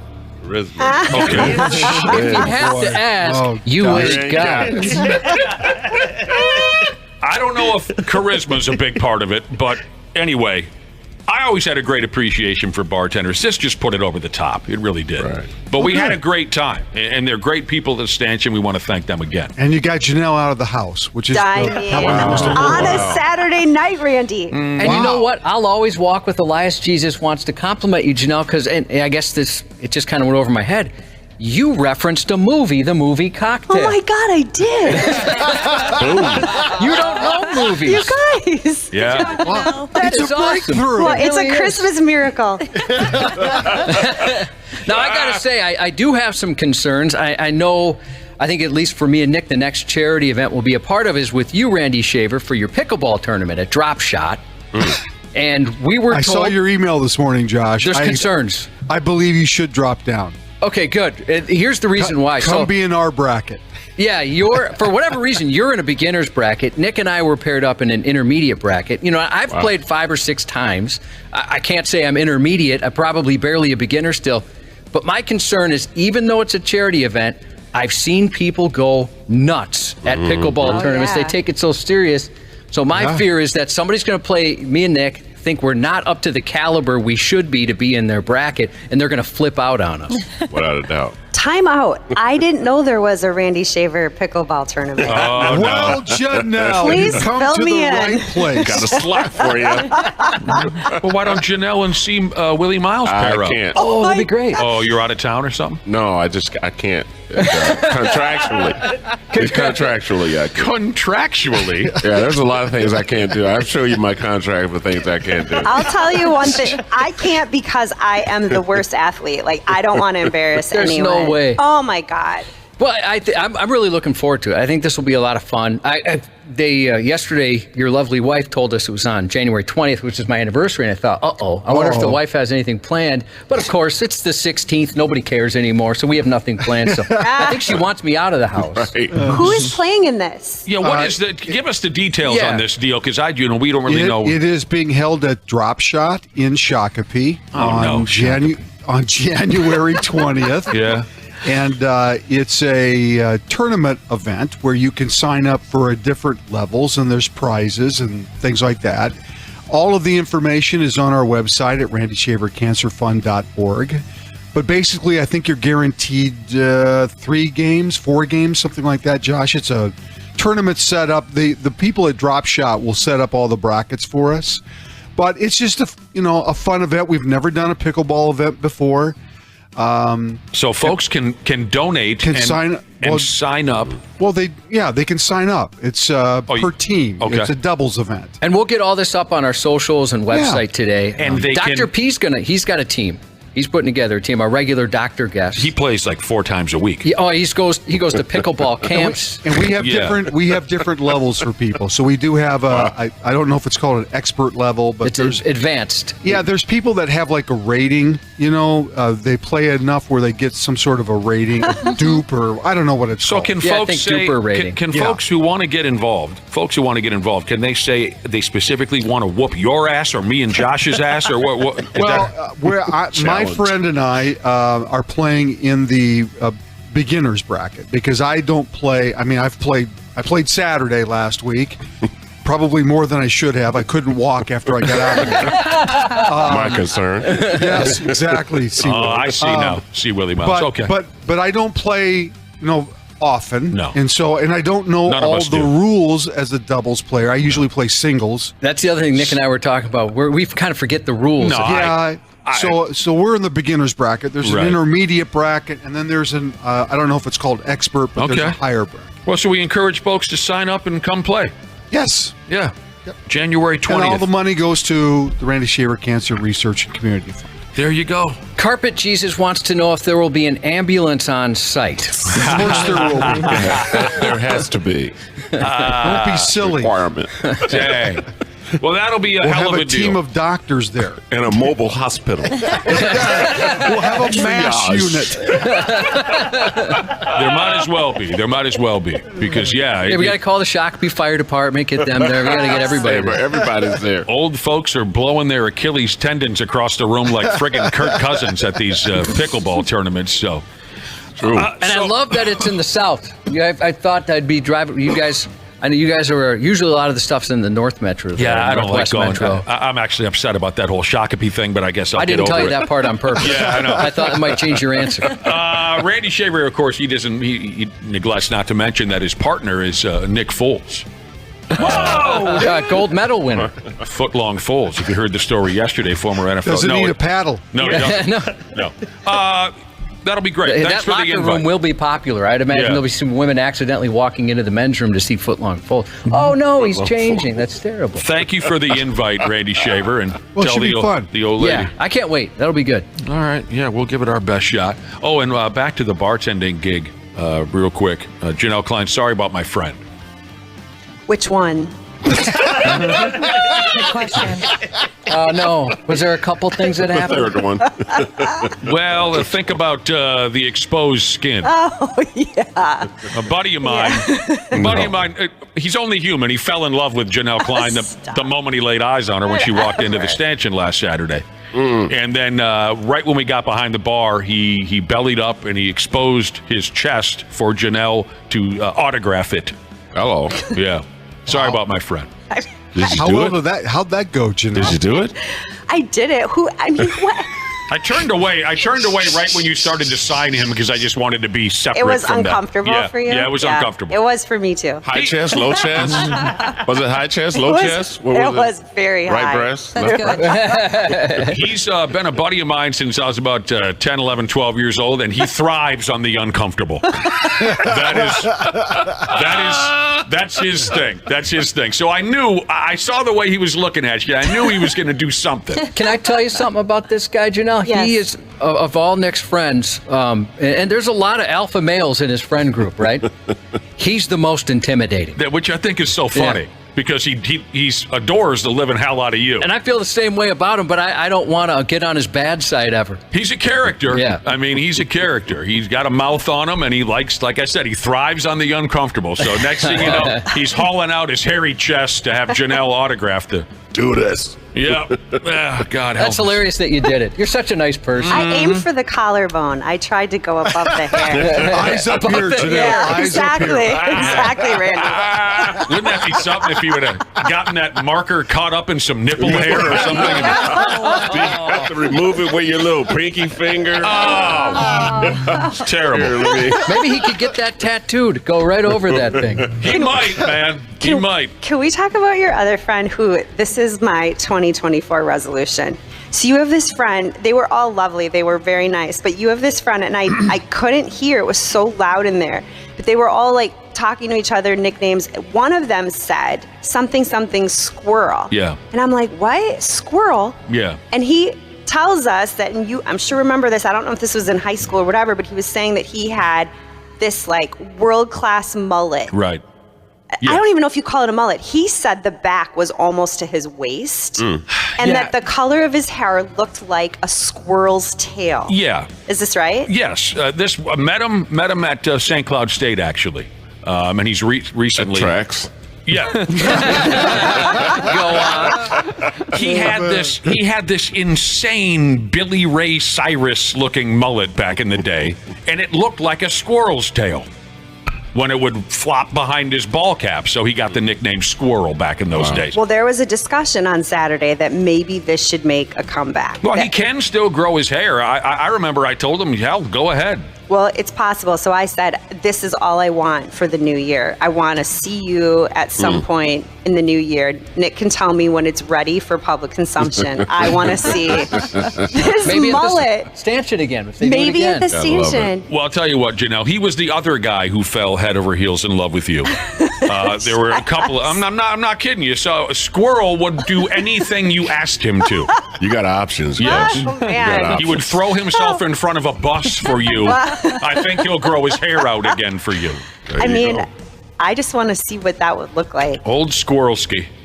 Squirrel.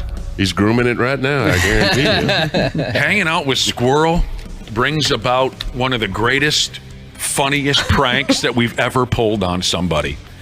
And this was, 15 years ago, we were at a strip joint in Wisconsin, and we had way too much to drink. And Squirrel's sitting there with us. And he's running his yap, right? And this dancer was spending quite a bit of the night with us. And Squirrel goes off to the men's room to take a squeege. And just because we'd been drinking all day and we're no longer making sense and thinking rationally, we said to the stripper, we said, okay, when Squirrel's off in the bathroom, we said, when Squirrel comes back, don't say anything. And as soon as he starts talking, slap him in the face with everything you friggin' have.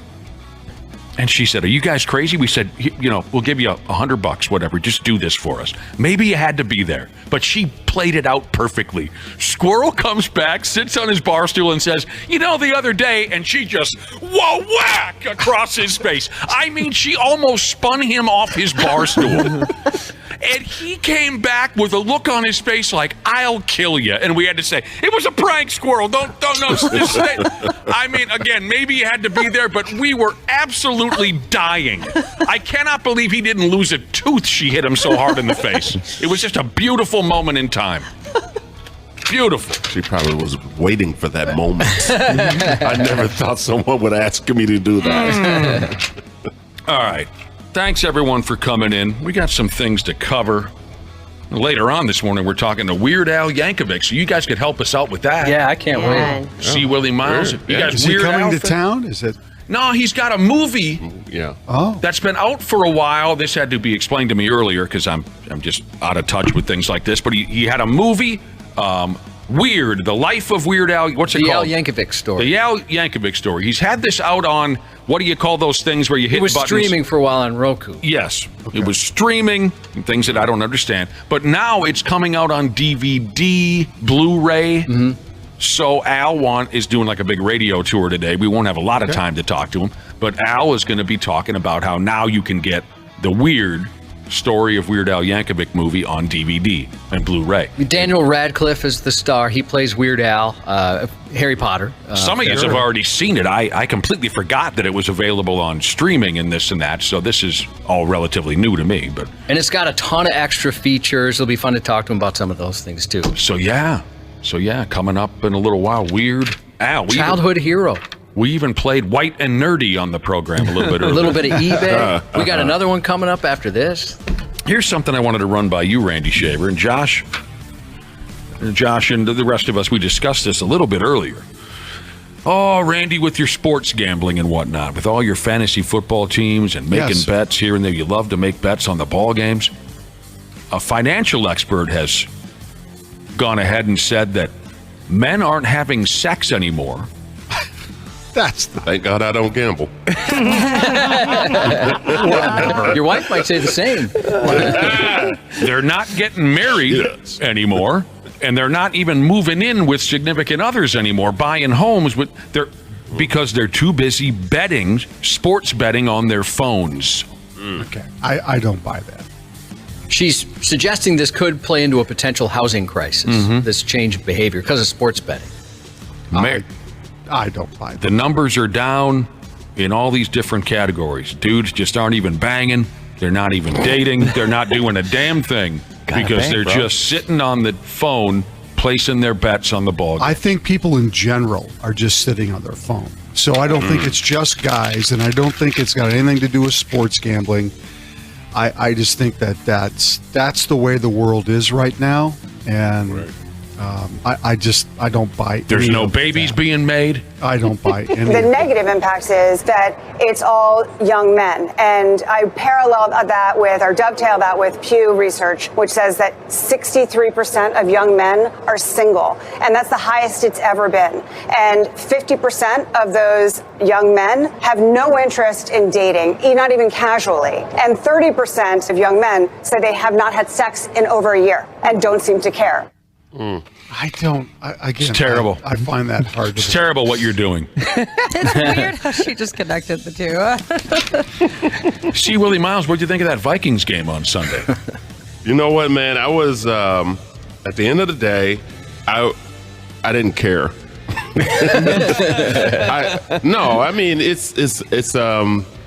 It was sad to watch, man. To watch the offensive line just go down the way they did. We had a lot of injuries that game. Yeah. And to see that, look, I love my home team because I live here. But again, I've told you guys many times before, I'm from Alabama. I got no dog in this fight. But if I'm going to root for a team, then I need that team to be committed to winning. And for me, watching that game and the plays that were being called at the times that they were being called, was very frustrating for me because I don't watch it as a fan. I watch it as a former player, former coach. So I have a very sadistic attitude when I sit there. but I love my wife and I want to support her. She's a big fan. Yeah, and I'm looking at this game and going, man, this is sad. It was tough to watch. It was tough to watch defensively because I was a defensive player, so I love the defensive part of the game because I thought on both sides, I mean, they were shutting everything down, and they just couldn't find a rhythm, And we need a quarterback. We really do need. What do you mean? They got three of them. We need a quarterback. We need a quarterback. And were you rooting for a shutout? I mean, not a shutout. I guess. Were you rooting for the game to end 0-0 like the rest of us? Yeah. No. You weren't? I hate the that. end, yeah. Oh, do you really? I think that's disgusting in a football game. I thought it was people make too much money. I thought it was adorable. Too much money to be a 0-0 game. That's too much money involved. What do you disagree with, Randy Shaver? I love a 0-0 game. I thought it was hilarious to watch. It was hilarious. It reminds me of my days of when I was growing up watching the Vikings of the 70s, who sometimes would win a game 7-3 or 10-0 because that's the way football was. Football sometimes was played a lot like that. Yeah, so the game was different then. It wasn't because everyone was wildly incapable that they won games 7-3. Right. That was just you ran the ball. The surfaces they played on was totally different. In today's NFL, that is pretty ridiculous. Nobody could get. It's more about being inept than it is anything. It's flag football now. See, Willi Myles. They're putting up 45 points a game, and these two teams couldn't put a damn thing. Not one touchdown. No, a field goal. It was pretty upsetting until the fourth quarter, and then you're kind of like, all right, let's go 0-0. Well, we wanted the record to be set. Yeah, towards the end of the fourth quarter is when I started feeling that way too. All right. Well, speaking of gambling, a minute ago, and the ineptitude of the Vikings offense from Sunday's game. Now, this is complicated stuff. I don't follow this kind of thing, but we're talking about a big parlay bet. And we're back in Randy Shaver's wheelhouse here. Yep. There was a dude somewheres. He jumped on DraftKings or whatever the hell the setup is. Yep. He made a $4.46 wager on a 6-leg anytime touchdown scorer parlay. Yep. So he bet on 5 players in the early NFL games from Sunday to score. Okay. And 1 player from the later games to score. The 5 players, Odell Beckham Jr., Jake Browning, Baker Mayfield, Kareem Hunt, Jimmy Graham. Those were and they all scored. Okay, they all Jimmy scored. Graham. Right. That's the player that put it over the top. Is that the dude who's kind of come and gone? The big tight end? Right. Yes. Oh God, I didn't know he was still in the game. Having him on that parlay is probably why the money was so high, because the chances of him scoring are pretty slim. So the last player this guy needed to score in any way was Josh Dobbs. Okay. Oh, God. But of course, Dobbs never even got the team into the red zone. No. So had Dobbs just wandered into the end zone somehow, this dude would have made $100,000. Oh, man. He watched those other 5 guys get in the end zone. My gosh. And like you guys are alluding to the fact that what a long shot. Jimmy Graham even scored. He's thinking, I got this nailed. Right. Come on, Josh Dobbs. And my gosh. So that makes sense why they pulled him out of the game now. That was a phone call, man. Because he boned this guy on his parlay. I'm telling you, there's somebody that want to think, hey, this guy's about to make $100,000. I can't. I don't have it. I can't cover it. Pull him out. Timberwolves playing on the road last night in Louisiana. Man, they couldn't stop that Zion Williamson. No, they got bullied. They got pushed around. But a man weighs 500 pounds. Yes, he does. 36 points he put on the board. Without a three-point shot. Never took a three-point shot. Nope, everything was under the basket. Everything's in the paint. Yep. And he doesn't really dominate the boards. He's not a big rebound guy necessarily. But inside the paint, he is quite the presence. Beast. And he was that way last night. Final score, 121 points to 107. No one on the Wolves roster had a great showing last night. Well, you got to be great. When New Orleans is healthy, you got to be great to beat that team. They are healthy right now, and McCollum makes a big difference when he's out there playing. He had quite the health scare early in the season. Yeah, he had a collapsed lung. That's correct. That's right. Terrible. But I mean, the Wolves without Ant, it just they're trying to figure out their way here at this point, and let's hope this isn't what we talked about.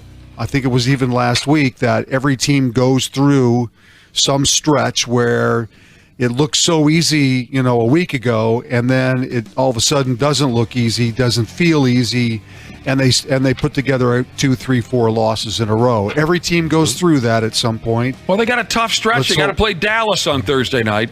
Yeah, they're playing all playoff teams, I think, at this point for a while. Tough stretch. And you heard it here first.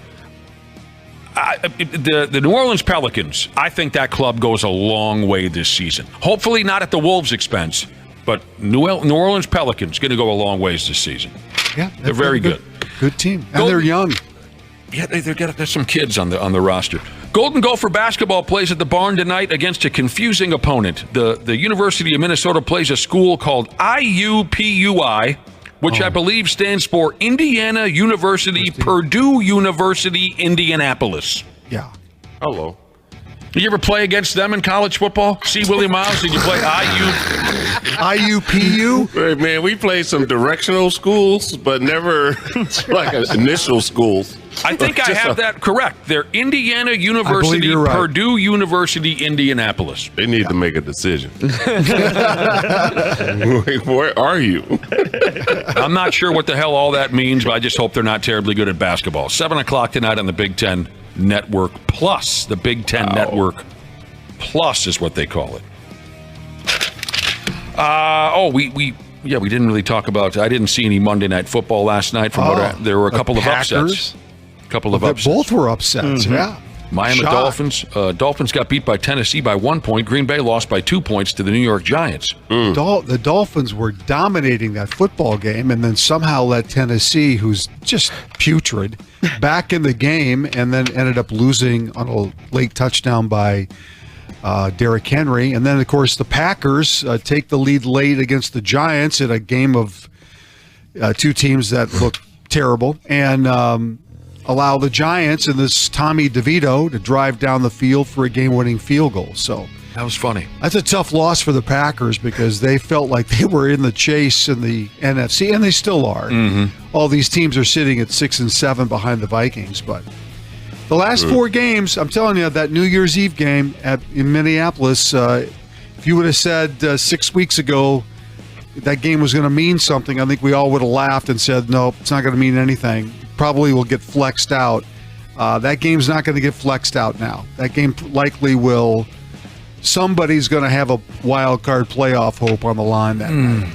And Captain Death Rocks was on the Manning cast last night. Did they talk about what a nerd he is and he wears Cole's clothes? I did not watch. Oh, good. Sorry. I'm glad he did a bit beforehand. Hey, Peyton, excited to be on the Manning cast this week. Just wanted your help picking out my best dad fit for the show. Do you like that? Do you like that? Do you like that?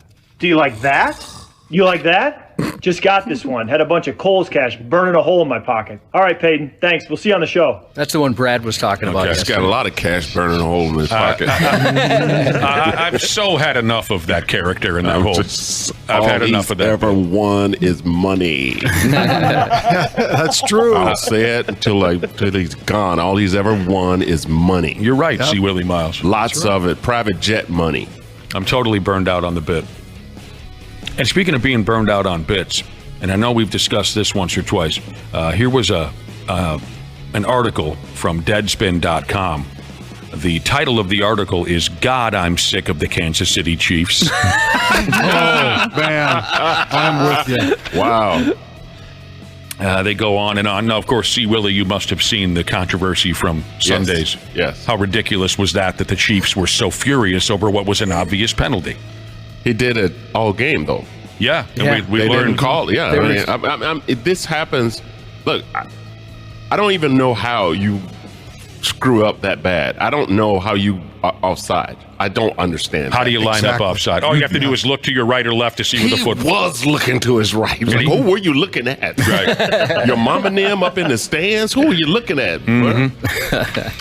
This article touches on, some of the things we talked about yesterday, how entitled the Chiefs acted, specifically Patrick Mahomes and the coach Andy Reid, how douchey and entitled they acted after the fact, talking about how it was embarrassing to the NFL that they called that penalty. Right. Bull crap. It says right here, Patrick Mahomes, after the game, said it was the worst effing call he's ever seen. Whatever. He needs to go away. I'm sorry. I'm so tired of him and Travis Kelce. Right. The whole bit is just worn itself out. And maybe you understand the reference if you were watching a little bit of the Chiefs game from the prior week, because the article says, really, Patrick? What about last week when the Packers' Jonathan Owens was flagged for hitting you while you were still in bounds? I don't recall you or Andy Reid belly aching about that one. Exactly. Yeah. They go on and on about how burned out the author of this article goes on and on about how burned out he or she is and how we all are terribly burned out on the Travis Kelce, Taylor Swift thing. Yes. Hey, I think that's bull crap, though. I mean, the same thing happened with your boy up in New England when he was with Giselle, and you know what I mean? Give him a break. I mean, if you want to, I don't care who Travis Kelce is with, but don't be hating on the guy because he's dating Taylor Swift. I'm sorry. That makes no sense. We're not hating on him for that. No, that's not what I'm saying. I'm saying when you read that article, so I read the article that you read. It's like it's not the burnout thing. To me, I think when you look at, it's hard. These guys are repeating champions, right? And that's pressure. That's all that really is. It's just pressure to win, and they're not having a great season right now. Which is kind of funny. It is. And that's, and everybody starts, like, I couldn't stand the New England Patriots. I'm sick and tired of the same team winning the Super Bowl. I want to see somebody different in there. I'm rooting against them just like everybody else is. But I ain't hating on them. I just don't want them to be around. I'm not going to find something to nitpick at them just to say, because every team whines. Every team whines. Well, the article closes out. He whines a little bit too much. The article closes out by saying, everything that once had America cheering for a team from the heartland now has us cheering for whoever plays the Chiefs, including the Buffalo Bills, for Christ's sake. Exactly, because people don't like winners too much. When you win a couple of Super Bowls, move on with your life. I think it's just the way that they have been overexposed. Yes, exactly. With all of the commercial stuff. I think we've been just piled on. Pummeled. With Kansas City Chief stuff with Kelce and Mahomes, to the point where we're just sick of them, and I think that has a lot to do with it. Kind of like same thing with Aaron Rodgers and the gas bag? Sure. Very similar. Very similar. It's the same thing. Once you're winning, you get all the endorsements, and people get tired of seeing you. But at the end of the day, I mean, everybody's chasing that bag, Randy. Yeah, they're even trying to slide Andy Reid in commercials now. Exactly. Oh, he's in there a lot. Yeah, you see that. All these guys, man. Peyton Manning and his brother, Eli. I mean, they're on everything now. I like Eli. Well, these guys might get fined and whatnot for the way they were behaving, Mahomes and... Should. And yeah, I mean, what does it matter? They don't care. No. They're still going to be entitled. Dak Prescott is now the favorite to win the NFL MVP. He should. Is that who you would vote for if you had a say in it? If I had a vote today, I would vote for Dak Prescott. Oh, wow. Yes, I would. Okay. We'll wait and see. He's having a great season. I had no idea. To this point. Now, he's got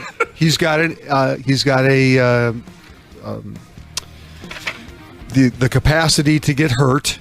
We've seen that before, and the Dallas Cowboys have that incredible ability to lose an important game. We've seen that before too, once it comes to the postseason. But all indications are right now, this is the team to beat in the NFC. Their defense is phenomenal. Right. So, all right, the Dallas Cowboys, huh? It's just hard to get behind that squad, man. It's year. hard. No, I agree. And it's almost as hard to be a Cowboys fan, I think, in some ways, as it is to be a Vikings fan. It is. The Cowboys really do set you up, right? I mean, they have a great regular season. They get to a certain point, and you're thinking, God dang, this team's going to be really good. And then the first round of the playoffs, they lay an egg. And they lose. And it's happened how many years in a row, right? Jerry Jones, he does something weird at the end of the season. Yeah. Well, but at the same time, I think Cowboys fans, if we're just specifically talking about Cowboys and Vikings, Cowboys fans and Vikings fans set themselves up. It's true. Cowboys fans are so convinced every year that, they're so special. Vikings fans, I think, have fallen into the same bad habit. Yeah, everybody bought Josh Dobbs jerseys a couple weeks ago. I know. Anointed him the king of the NFL. The big difference, too, is the Cowboys have won a few Super Bowls. Exactly. That's the big difference. Do you guys think there'll ever be an MVP who's not a quarterback anymore? That'd be very hard to have. Maybe a wide receiver. Yeah, because it sure as hell ain't going to be a running back. Very hard to do because it's like Tyreek Hill's having a great year, but no one's really talking about him being. Yeah, MVP. but Miami is not. If Miami was undefeated, I think you could talk about him. I think your team almost has to be undefeated or one loss for a position player other than quarterback to be an MVP. Some of you guys like to watch television. What do you think about? Which makes it even more insane when Alan Page won the MVP in 1971. Oh man, think about that for a second. And they won a lot of games 7-3, like you were saying. But I'm just saying, for a defensive tackle to win the MVP, that's pretty insane. A documentary on the life and career of Reggie White is premiering tomorrow night somewheres. I don't have the channel for you because I'm terrible at that kind of thing. It's going to be called The Minister of Defense. 30 for 30 on that's ESPN. I bet that's really good. 30 for 30 on Reggie White. Tomorrow. I bet that's really good. Tomorrow afternoon, tomorrow night, something like that. That man was an absolute legend. Oh my gosh, no kidding. Did he not died so young? Did he not die of what's that thing that I have a problem with when I try to sleep?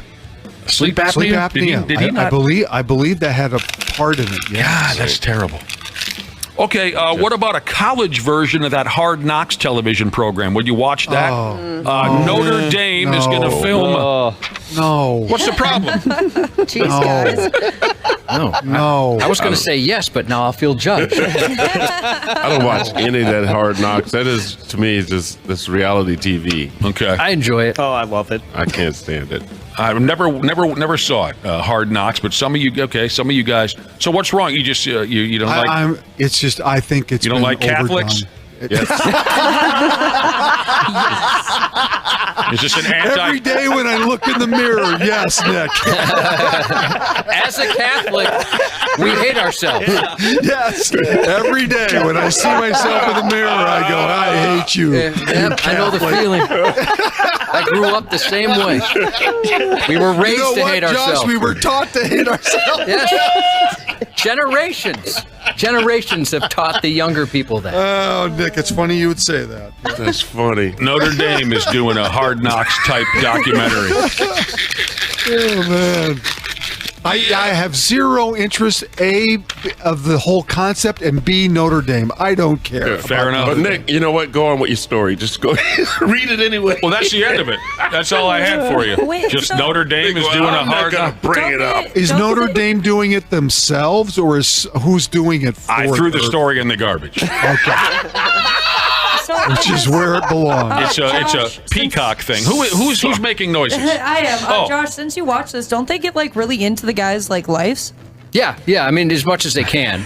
Oh, okay, because like I'm imagining like a 18. bunch of college boys. Yeah, like 18. What I'm sure they'll talk about like their story, how they got there, and things like that. I imagine. Are they really? I imagine them like accidentally catching like some girl doing like the walk of shame or something in the morning. Do they get that in depth? I hope so. I guess I'm not into football enough to watch any of these documentaries. This one will be on Peacock, though. It's not an HBO thing. Okay. So it's similar. Well, that makes sense because NBC has been tied into Notre Dame forever. Right. So the only question I would have about Notre Dame is, are they really that straight-laced over there? No. No? Oh, I wouldn't think so. I mean, I know a couple they guys. have their issues just like every college. Okay. Well, I guess I don't know what I was thinking because I know a couple guys who played hockey for Notre Dame and they were animals. Right. I guess I was focusing too much on the football program being any different than any other program. I mean, I will say that if you don't follow college football closely, but you have some interest in what Notre Dame, because Notre Dame football, certainly, if you're talking about college programs in general, there are a handful of college programs who everybody looks at differently than other places. Alabama would be one of them. Certainly Notre Dame for their history. So I'm sure they spend a lot of time on the history of the program and former players and just what it means to play football at Notre Dame and all that kind of stuff. It'll probably be over the top and douchey and annoying. And if Peacock's doing it, then it's nothing but a bingo. It's an advertisement. Exactly. They get a lot of hate, don't they? Well, obviously. I mean, all I did was say Notre Dame, and everyone in the room went, "Oh, for Christ's sake!" Again, but that's their reputation Right. because they have been such a glorified college football program for so many years. Yeah, I got a face full of that one night. I was 21, 22 years old. I went to like a sports mart or something, and I was into wearing, not like Dana into wearing jerseys where he wears one every day. Dana, you damn near wear a jersey every day. I could go about a month wearing a different jersey. And the guy's closing in on 40. But anyway, this was back when I was a young guy, and I like to wear jerseys now and again. And so I was at like a sport mart or whatever, and there was a Notre Dame football jersey hanging there. I bought it. I didn't give two pumps about Notre Dame. Lou Holtz can kiss my ass. I just okay, that's a good-looking football jersey. So I wore it out to a bar one night. A complete stranger walks up and goes, "Oh, nice jersey. Notre Lame, right? Notre Shame." Jeez. And I look behind me. I'm like, "You're talking to me?" "Yeah, nice Notre Dame jersey." And I said, "What the hell is your problem?" I said, "It's a friggin' jersey. It's not a tattoo." Notre Dame football is like the Dallas Cowboys of the NFL. Obviously. People love them or hate them. Yeah, There's no gray area in between. And they're the only college football program that absolutely demanded a network cover their games. Right. No other college football program could have had the kind of exposure that Notre Dame has had because of who they are and supposedly what they represent. That dude just went after me for God's Supposedly sake. what they represent. Love that. Well said, Randy. Josh is the most Catholic guy I've ever known. Is that right? Yeah. Well, good for Josh. I don't know how good it is for Because Josh is helping us all. There it is. Thanks, Josh. And I come from a Catholic family, but I never paid attention to a word of it. Well, I'm a preacher's kid, so I came from a Southern Baptist church. Okay. But I do know a little bit of this and that. You hang around my mother. She's a Catholic lady, and she will. Yeah. So I know a little bit about it. Sure. But Josh is full on. I'm riddled with the guilt. Yeah. I have the Which is why Which is why we made the mirror joke. I married a Catholic, the whole Catholic family. Yeah. I go to Catholic church, and they haven't fed me since I've been there, and that's not right. Oh, I know. They don't let me come up and get that wafer, man. Yeah. I don't understand. I'm about 20 grand into that church, man, in donations. And you would think somebody would say, hey, I think you can get a wafer. They've changed the rules now. I've been to a couple of funerals here lately, unfortunately, and in the old days, you could wander up and get that piece of bread whenever you wanted to. Now they're like, hey, if you're not practicing, keep your ass in the pew. We're not going to give you any of that bread. They just up and they say, hey, look, if you're not part of the club, just sit still. We don't want you up here. I know, but they'll leave that basket right out in front of you, though, to drop some cash in there. Yeah. Hey, you want some dry circular bread? Come here. Hey, got a whole story about it. Wait, this is the what of the what? Yeah.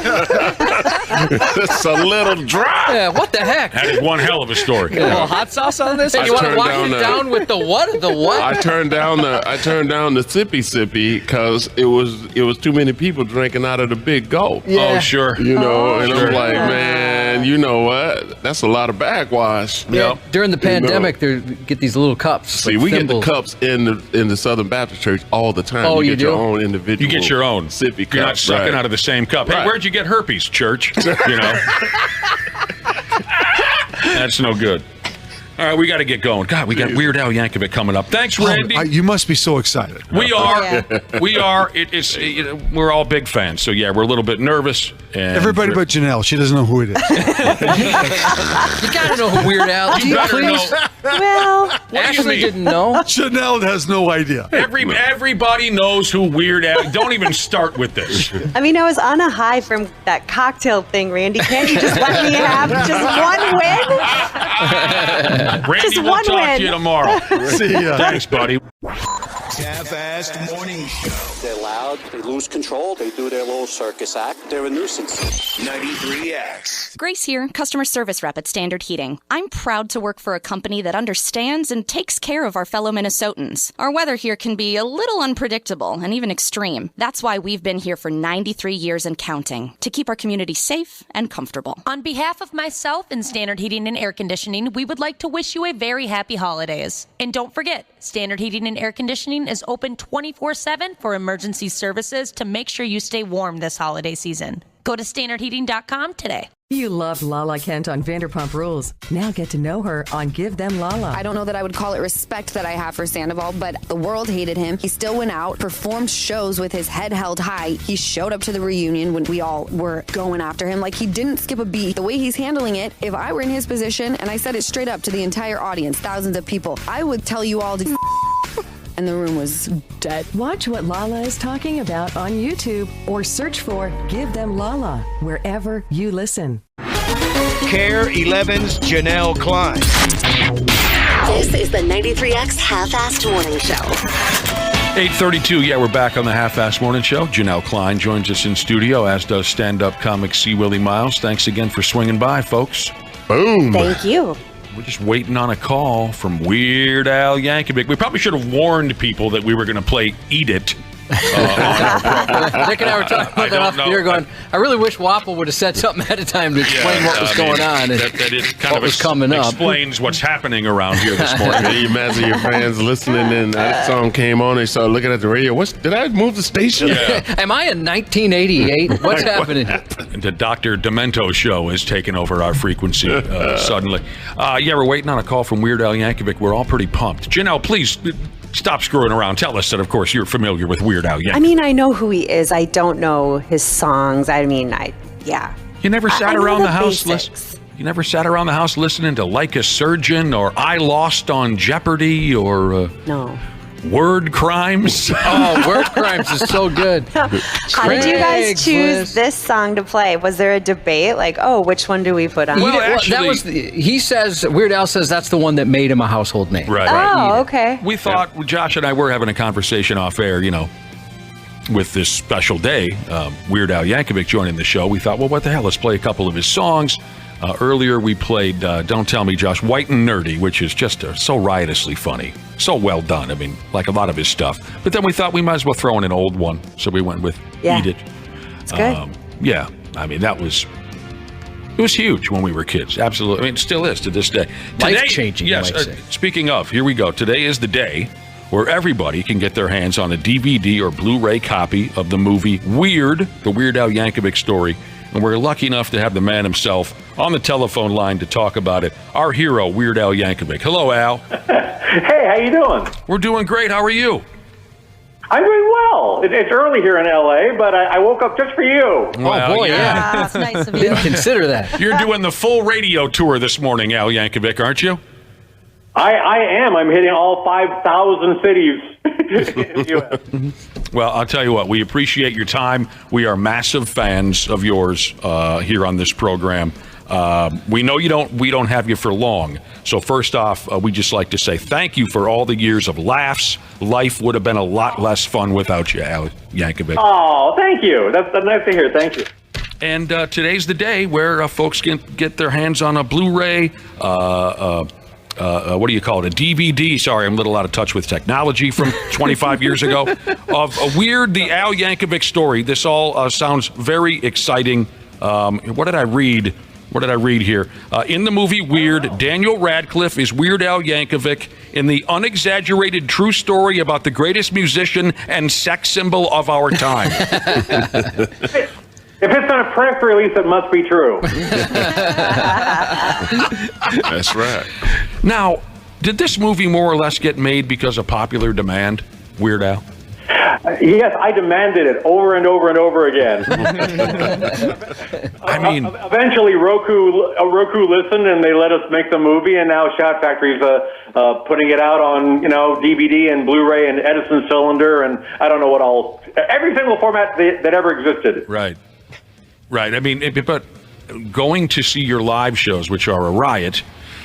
We kept seeing this trailer from Funny or Die, which was just so fun. I mean, Al, I cried the first time I saw the trailer.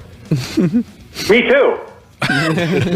Because it was so perfectly done, and I was so excited. And now it's it's happening. But was it fans and all that really got this thing going? Kind of. I mean, Eric Appel directed the movie, and he also did the original Funny or Die trailer. We loved it, and the fans loved it, and it was something that I used in my live show for years and years and years. But I always just thought, this is just a funny little bit. This is a 3-minute sketch, and it works for what it is. But fans demanded it. After every show, they'd say, "When is the movie coming out? We want to see this." No, we need the movie. We need the movie. So now it's a movie. Well, it was such a good bit. It was almost, as a fan, it was disappointing at the end where you go, oh, I didn't realize this was a joke. It looked so good and couldn't wait for the movie, and so glad that you did get a chance to make one. Yeah, me too. And it's finally out. It's been on Roku for the last year, but with commercial breaks and all that, and now it's all together in one place, and it's got a beautiful new 4K transfer. It's a Dolby Atmos. It's never looked or sounded better, and it's just it's chock full of special features and the commentaries and deleted scenes and trailers and interviews, and it's a nice little package. If I do say so. Yeah, no, it sounds great. And you're welcome to say so. Daniel Radcliffe playing you in the movie, maybe not the actor that most folks expected to play you. How did that all work out, Al? Well, I always, the first time I saw the first Harry Potter film and saw young Daniel Radcliffe, I thought, this guy's going to play me in a movie someday. It was the glasses. Man. I mean, he's an amazing actor. I mean, he does comedy very well. He does dramatic scenes really, really well. And we needed somebody that could really pull off the gravitas and make it feel like it was a real serious Oscar bait Hollywood movie. But at the same time, it's obviously a comedy, so we needed somebody that kind of knew how to, play both. Oh, man. Yeah, that's great. Well, were there other fellas you had in mind? Well, I mean, Eric and I made a short list of people that we wanted to consider, but Daniel's name was at the very top of the list. He was the guy that we really thought would be able to nail it, and thank goodness he, I'd never met Daniel Radcliffe before, and he got on a Zoom call with Eric Appel, the director, and myself, and I thought we'd have to really sell him on this idea. But he read the script, and by the end of the call, he was like, "Oh, I need to get an accordion. I want to start practicing. What kind of accordion should I buy?" And I'm like, "Whoa!" I'm glad you're excited. Let's talk about this. That's unbelievable. I wish I knew how to play the damn accordion. Yeah, me too. It looks very difficult. What do you mean? See, Willie, you know how to play the accordion? It's complicated, man. Well, It looks I bet it is. I complicated. mean, yeah, Al, it does look complicated, but it looks like it's fun to play. Yeah, but this wouldn't be the time for you to start. You don't have the temperament. I don't have the temperament. The patience. Tell him, Al. Is it a difficult instrument to learn, Al? Well, I learned when I was a kid, and I guess it was easier then. It's probably harder to learn later in life, and I learned that for a fact because I had to give Daniel Radcliffe accordion lessons. And it's a tough instrument to learn because, like, the right hand is playing like a piano keyboard, and the left hand is playing a bunch of random buttons, and then you have to be moving the bellows in and out, and probably singing on top of that. So it's very complicated, and Daniel did a great job. He didn't need to learn how to play the accordion. We could have kind of made it look like he was playing or kind of cut around it, but it was a point of pride with him. He really wanted to at least, be able to fake the 4 or 5 songs he had to play in the movie. And, I imagine, Al, when you were playing the accordion as, like, say, a teenage guy with all of, like you mentioned, the right hand's doing this, the left hand's doing that, it was also even more difficult with all the rush of women that would be headed your way. Well, that's why my parents decided I should take accordion lessons, because they wanted me to be a chick magnet. Al, I wanted to pass along, it's a tradition here when anybody on the show has a birthday, we send each other the mashup you made, which is, the technology is baffling. You can just enter in your name and your age, and it sounds like a personalized birthday song you're singing to. That must have took forever to put all those names in there and everything. Yeah, it was very time-consuming, and I want to stress for the people that are familiar with this, it's not AI, it's not some kind of magic. It was me for like weeks in the studio going, "Happy birthday, dear Ooch Karsh." Yeah, it is so cool, and it turned out so well. Thank you. That was them telling us we got to stop. Does that mean we're done? A sequel, Al. There's talks of a sequel to Weird, the Al Yankovic story. Is there? Yes. Oh, well, who knows? It might be the first ever biopic with a sequel. So we'll find out. Al, we know you're in a hurry today and you got things to do, but any time with Weird Al is a good time around here. So thank you very much, and we'll all be watching the movie. Thanks, Al. Thanks so much. Take care. Weird Al Yankovic on the program. He's got to move on to the next show. I wish it was, an all-day thing, but that's how it goes around here. Weird, the Al Yankovic story, out on 4K UHD. I've never heard of that. Blu-ray and DVD today. So I'm going to have to stop by, like, the Best Buy or something this afternoon, because I got to see this. I didn't catch it when it was streaming and things like that. I'm not dialed into that kind of thing. See Willi Myles? Yeah. So this will be my chance too. And then I got to find something in the house that plays a DVD. We discussed it off air. You have a couple things. You'll be all right. Are you guys familiar with the birthday thing I mentioned? No, not at all. Oh God, it's incredible. It's awesome. Like, it's instantaneous. I'll play a little bit. Like, I grabbed one for Dana. It's instantaneous. You go, I think it's AmericanGreetings.com. On their website, you go in, you just punch in your name, you punch in your age, and pretty much instantaneously, it gives you a song and video with your name spelled out in balloons. I mean, it's wow. It's insane. Wow. Here's an example. Oh, hey Dana, how you doing? I'm Al good, here. Al, thanks. Listen, I know you're super busy. You got a lot going on. I really hate to bother you, but there's something I've been meaning to tell you, and I'm afraid it just can't wait any longer. Happy birthday to you. Happy birthday to you. Happy birthday, dear Dana.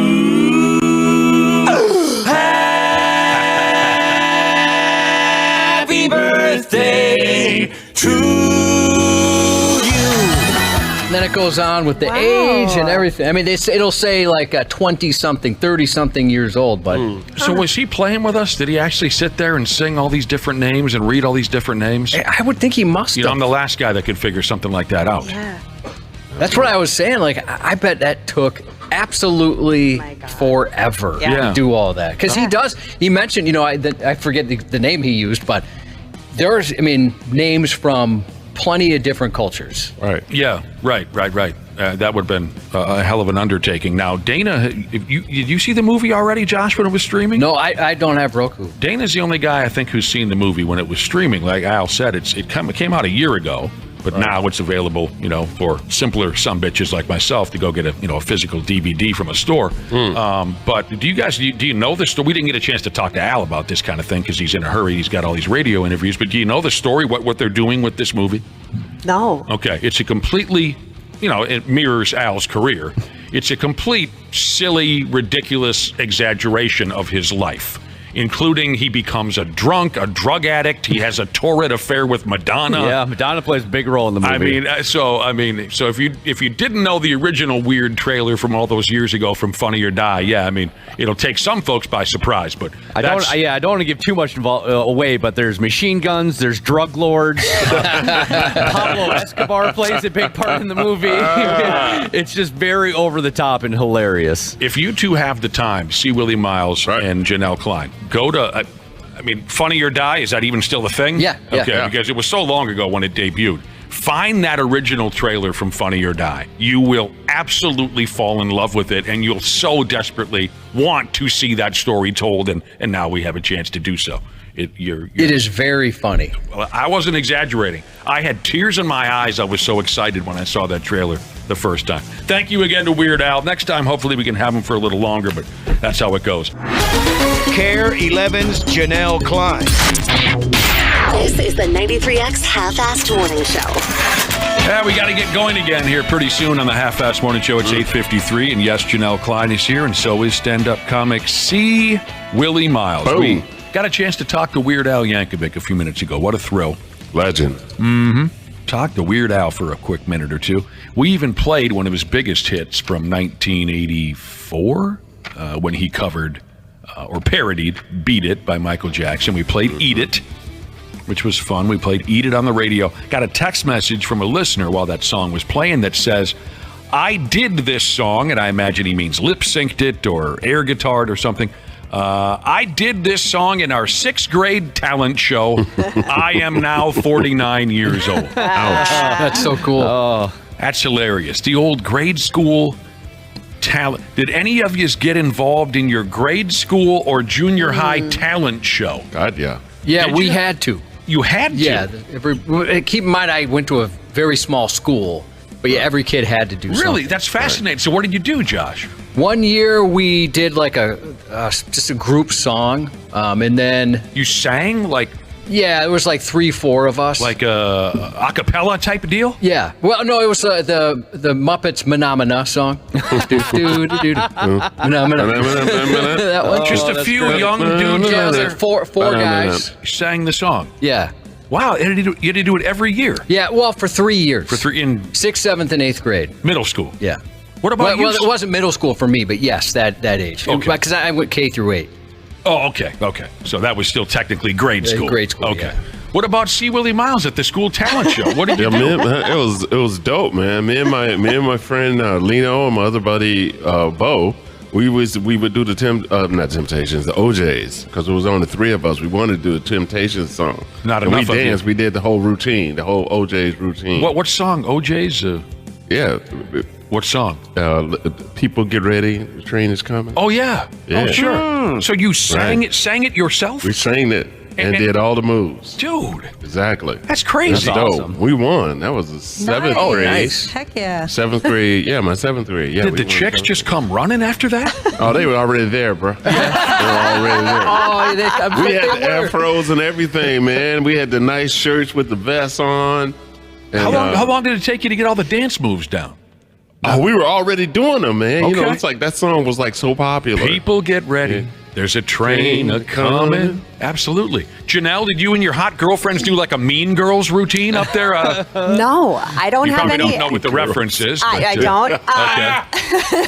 I don't have a lot of talents. I mean, I took piano lessons, so I did a recital, but a poor one. I took dance lessons, recital, but I was definitely not talented enough for a true talent show. So you never got up there to do anything? It must have been so bad, ours too, because I played piano at one too, like accompanying some people singing. And I suck at piano. So it do must I. have been awful. It's so bad. I bet it was cute though, Josh. I don't know. I wonder. When you're a little kid, they don't mind if you hit a couple of bad notes, Oh yeah, I right? probably hit a lot of bad notes. Anyone else? Talent show? Oh yeah, I got in huge trouble for my talent show appearance though. What'd you do? Come out in a She did a pole bikini dance or something? No, it was so my buddy was already in the talent show. They were doing a performance of Let the Bodies Hit the Floor. They were supposed to be singing that on stage. Oh man. They were lip syncing it on stage? Yep, and I wanted to like be a part of it, so we decided somehow that there was also going to be a spaghetti eating contest going on in the background during this. And That doesn't make any sense at all. No, How doesn't much make drugs any were sense. done at your school? I was in the spaghetti eating contest, and you get excited because you're up there like, yeah, let the bodies hit the floor. And so we started throwing spaghetti at each other. Turns out that the drama club just got like a brand new, like really nice screen or something, like those robes that they use to close like the stage and stuff. I guess they just got like brand Sounds new complex. ones. Oh boy. A curtain? Yeah, like Curtains, not robes. whatever they are, like super expensive ones. And I yeah, thought that they was were- hilarious that they you were- said robes. Yeah, and you got spaghetti on the curtains. Yep, and Jesus we got in Christ. a lot of trouble for that. If we ever have a spaghetti eating contest here, I want to represent the show. I think I would do pretty well. I think I'd probably be our best bet. Well, you're one of the biggest eaters I know. Yeah, I can go through a lot. Yeah, or enchiladas. Oh, you lead the league in enchiladas. I've got some to go home to today. No plate of enchiladas ever stood a chance around Josh. I'll eat a lot of All right. enchiladas. Dana, you must have imitated Coolio or Vanilla Ice or something. Mario Kart. You must have done something. No, honestly, surprisingly, I didn't. But the best one I ever saw, and they also got in trouble. Two of my friends did the Eminem and Dr. Dre song, "Forgot About Dre." They did a performance, and they were told they had to censor the lyrics. They clearly got up there and were too excited to censor the lyrics. And yeah, we loved it. The teachers were not a fan of it, though. That sounds awesome. They got up there and swore. And Yeah, there's some naughty words in they that one. must have turned the mics off instantly. I don't. As I recall, they got through the entire song. What was this, kindergarten? No, this was sixth grade. I want to say. Yeah, we had a talent show every year in junior high, and I never got involved. I really wanted to. But I didn't know what I would do. Some of the. Were you playing music by then? No, I really didn't start that till after junior high. So I was jealous. My only real contribution to this conversation would be in fifth grade. I hosted our fifth grade talent show. I don't know how. But I was named the host, and I didn't know really how to do that. I know that I invited my mother to come watch, and she did. Wow. But because I knew nothing about hosting a show, all I did was, for you old folks, see Willi Myles will probably get this, all I did was just my best imitation of one of my heroes at the time, and that was Chuck Barris. Yes. From the Gong Show. So I just did Chuck Barris's routine while hosting our fifth grade talent show. Any of the rest of you even know who I'm talking about? No. Of course. Oh, Jack Cubby? No, yeah, from the Gong of course. Show. Yeah. So that was my thing. And all I remember about the contestants was, maybe there was some great stuff. All I remember was, how simple and stupid is this? But it's fifth grade. A girl got up onto the stage and recited the old Shel Silverstein poem about a boa constrictor. Oh, wow. Do you know the one I'm talking about? Yeah. No. A boa constrictor. I'm being eaten. How does it go? Oh no, he's eating my toe. Oh gee, he's up to my knee. Some of you know what I'm talking about. Yes. That was the gal that got up there, read that poem, and she left. That was it. That's a fifth grade talent show. Standing O. At Winston Elementary High School. How do you say that? Winston Elementary School in Wayzata, Minnesota. Got a guy here who said, I had a buddy who did the Chris Farley at Chippendale skit, got suspended for nudity. Oh, no. It's a good bit. Some of you had some great stuff. I'm picturing Willie up there with his buddies singing and Right, dancing. man. Yeah. Josh up there. I played acoustic guitar in 8th grade. What song? I can't even, I'm trying to remember the guy's name. He's like a folk singer. Taylor? Yes, Taylor? James Taylor. How the hell did you get that? Well, because he's like the ultimate folk singer. Yeah, James Taylor. A buddy of mine sang, and I played James Taylor. Was it Just Call? That's exactly what it was. Yeah. And you know, wherever. Exactly. Yeah, wherever you go. So you just played guitar and the other guy sang. Yeah, I can't sing. Don't you get your... I mean, I'm sorry, but at my grade, junior high, whatever, it doesn't matter. You get your ass kicked for singing James Taylor. You couldn't play like rock music. Everything had to be pre-approved. Too Catholic. Yeah, you couldn't plug in. I mean, you're on acoustic. So you had like James Taylor or nothing else. Yeah. Songs about friendship and things like that. Not too many options. Maybe some John Fogerty. That's great. Those are great stories. Honestly. Oh, wow. I'd like to see Willie if you ever want to put that song on again. If you're going to do that act again with People Get Ready by the OJs, and one of your buddies isn't available, I'd like to take that spot. Right. I really would. That'd be great. I'd like to take that spot. All right, we got to get going. Janelle and C. Willie, thanks very much. Yeah, love having you guys in. So much fun. Hey, man, can I give a shout out to Rock On Jesus? These guys were at my show up in St. Cloud. Oh, yeah. You guys, yeah, man. Rock On Enterprises and my boy Lion on Fire Jesus. I told them, they said, hey, you got to give us a shout out, man, please. That's very cool. And it's so nice. Every time I go to do a show, St. Cloud or up in central Minnesota, you guys got a lot of fans around here, man. I'm starting to think I need to come in here more often. They're at my shows all the time, man. That's and these guys were on the boat. Oh, were they? Boat cruise, booze cruise guys. Yeah. Good deal. Right. Good deal. So it was fun doing the show and talking to them, but there was one guy that in my show, I told you I don't have a lot of what you call people that interrupt your shows. What are they called? Hecklers. But I had a guy that was over by the bar and he was really loud, and apparently his whole thing that night was, I want to find out. This is 10 minutes into my show. I could hear him at the bar screaming, I just want to know who is Rock On Jesus. So I had to stop my show and say, would somebody, for the love of God, tell me who Rock On Jesus is? Is he in the room? And this guy emailed me. He texted me. The next day he goes, yeah, I'm Rock On Jesus. But there was no way I was going to tell that guy.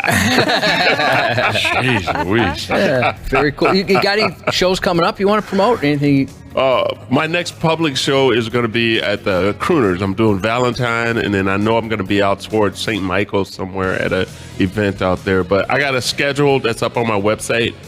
You can go. I got so many shows coming up between corporate shows and public shows. I don't even know. I just know I got one Saturday, and that's it. And I'm just one day at a time, brother. All right, cool. Yeah, we'll post a link to your website on our website. Yeah, absolutely. Appreciate it. Yeah, thank you. Shout out to a podcast listener. I'll listen tomorrow, Jesus. Sprinkler Fitter Jesus sent in a what's up, homie, to Tape Then Dope Jesus. Happy birthday to Cabinet Maker Jesus in Hudson, Wisconsin from hashtag pants to the ankles at the urinal cake Jesus. Happy birthday to Rick from your wife, Vicky. Happy 42nd to Travis from the real Al Bundy Jesus. And text the word dance, D-A-N-C-E, dance, to the Luther Bloomington Kia text line 651-989-9393 for a shot to win tickets to Fall Out Boy with Jimmy Eat World, Saturday, April 6th at Target Center. And when you do, you're entered to win a lab-grown Tacori diamond from Arthur's Jewelers, furnished by Arthur's Jewelers and live. The 93X Half-Assed Morning Show. 93. The 93X Half-Assed Morning Show podcast is sponsored by Standard Heating and Air Conditioning. New episodes drop each weekday. If your podcast platform has ratings, go ahead and give us 5 stars and maybe give our enemies 1. Thanks, and here's a word from our sponsor. On behalf of myself and Standard Heating and Air Conditioning, we would like to wish you a very happy holidays. And don't forget, Standard Heating and Air Conditioning is open 24/7 for emergency services to make sure you stay warm this holiday season. Go to standardheating.com today.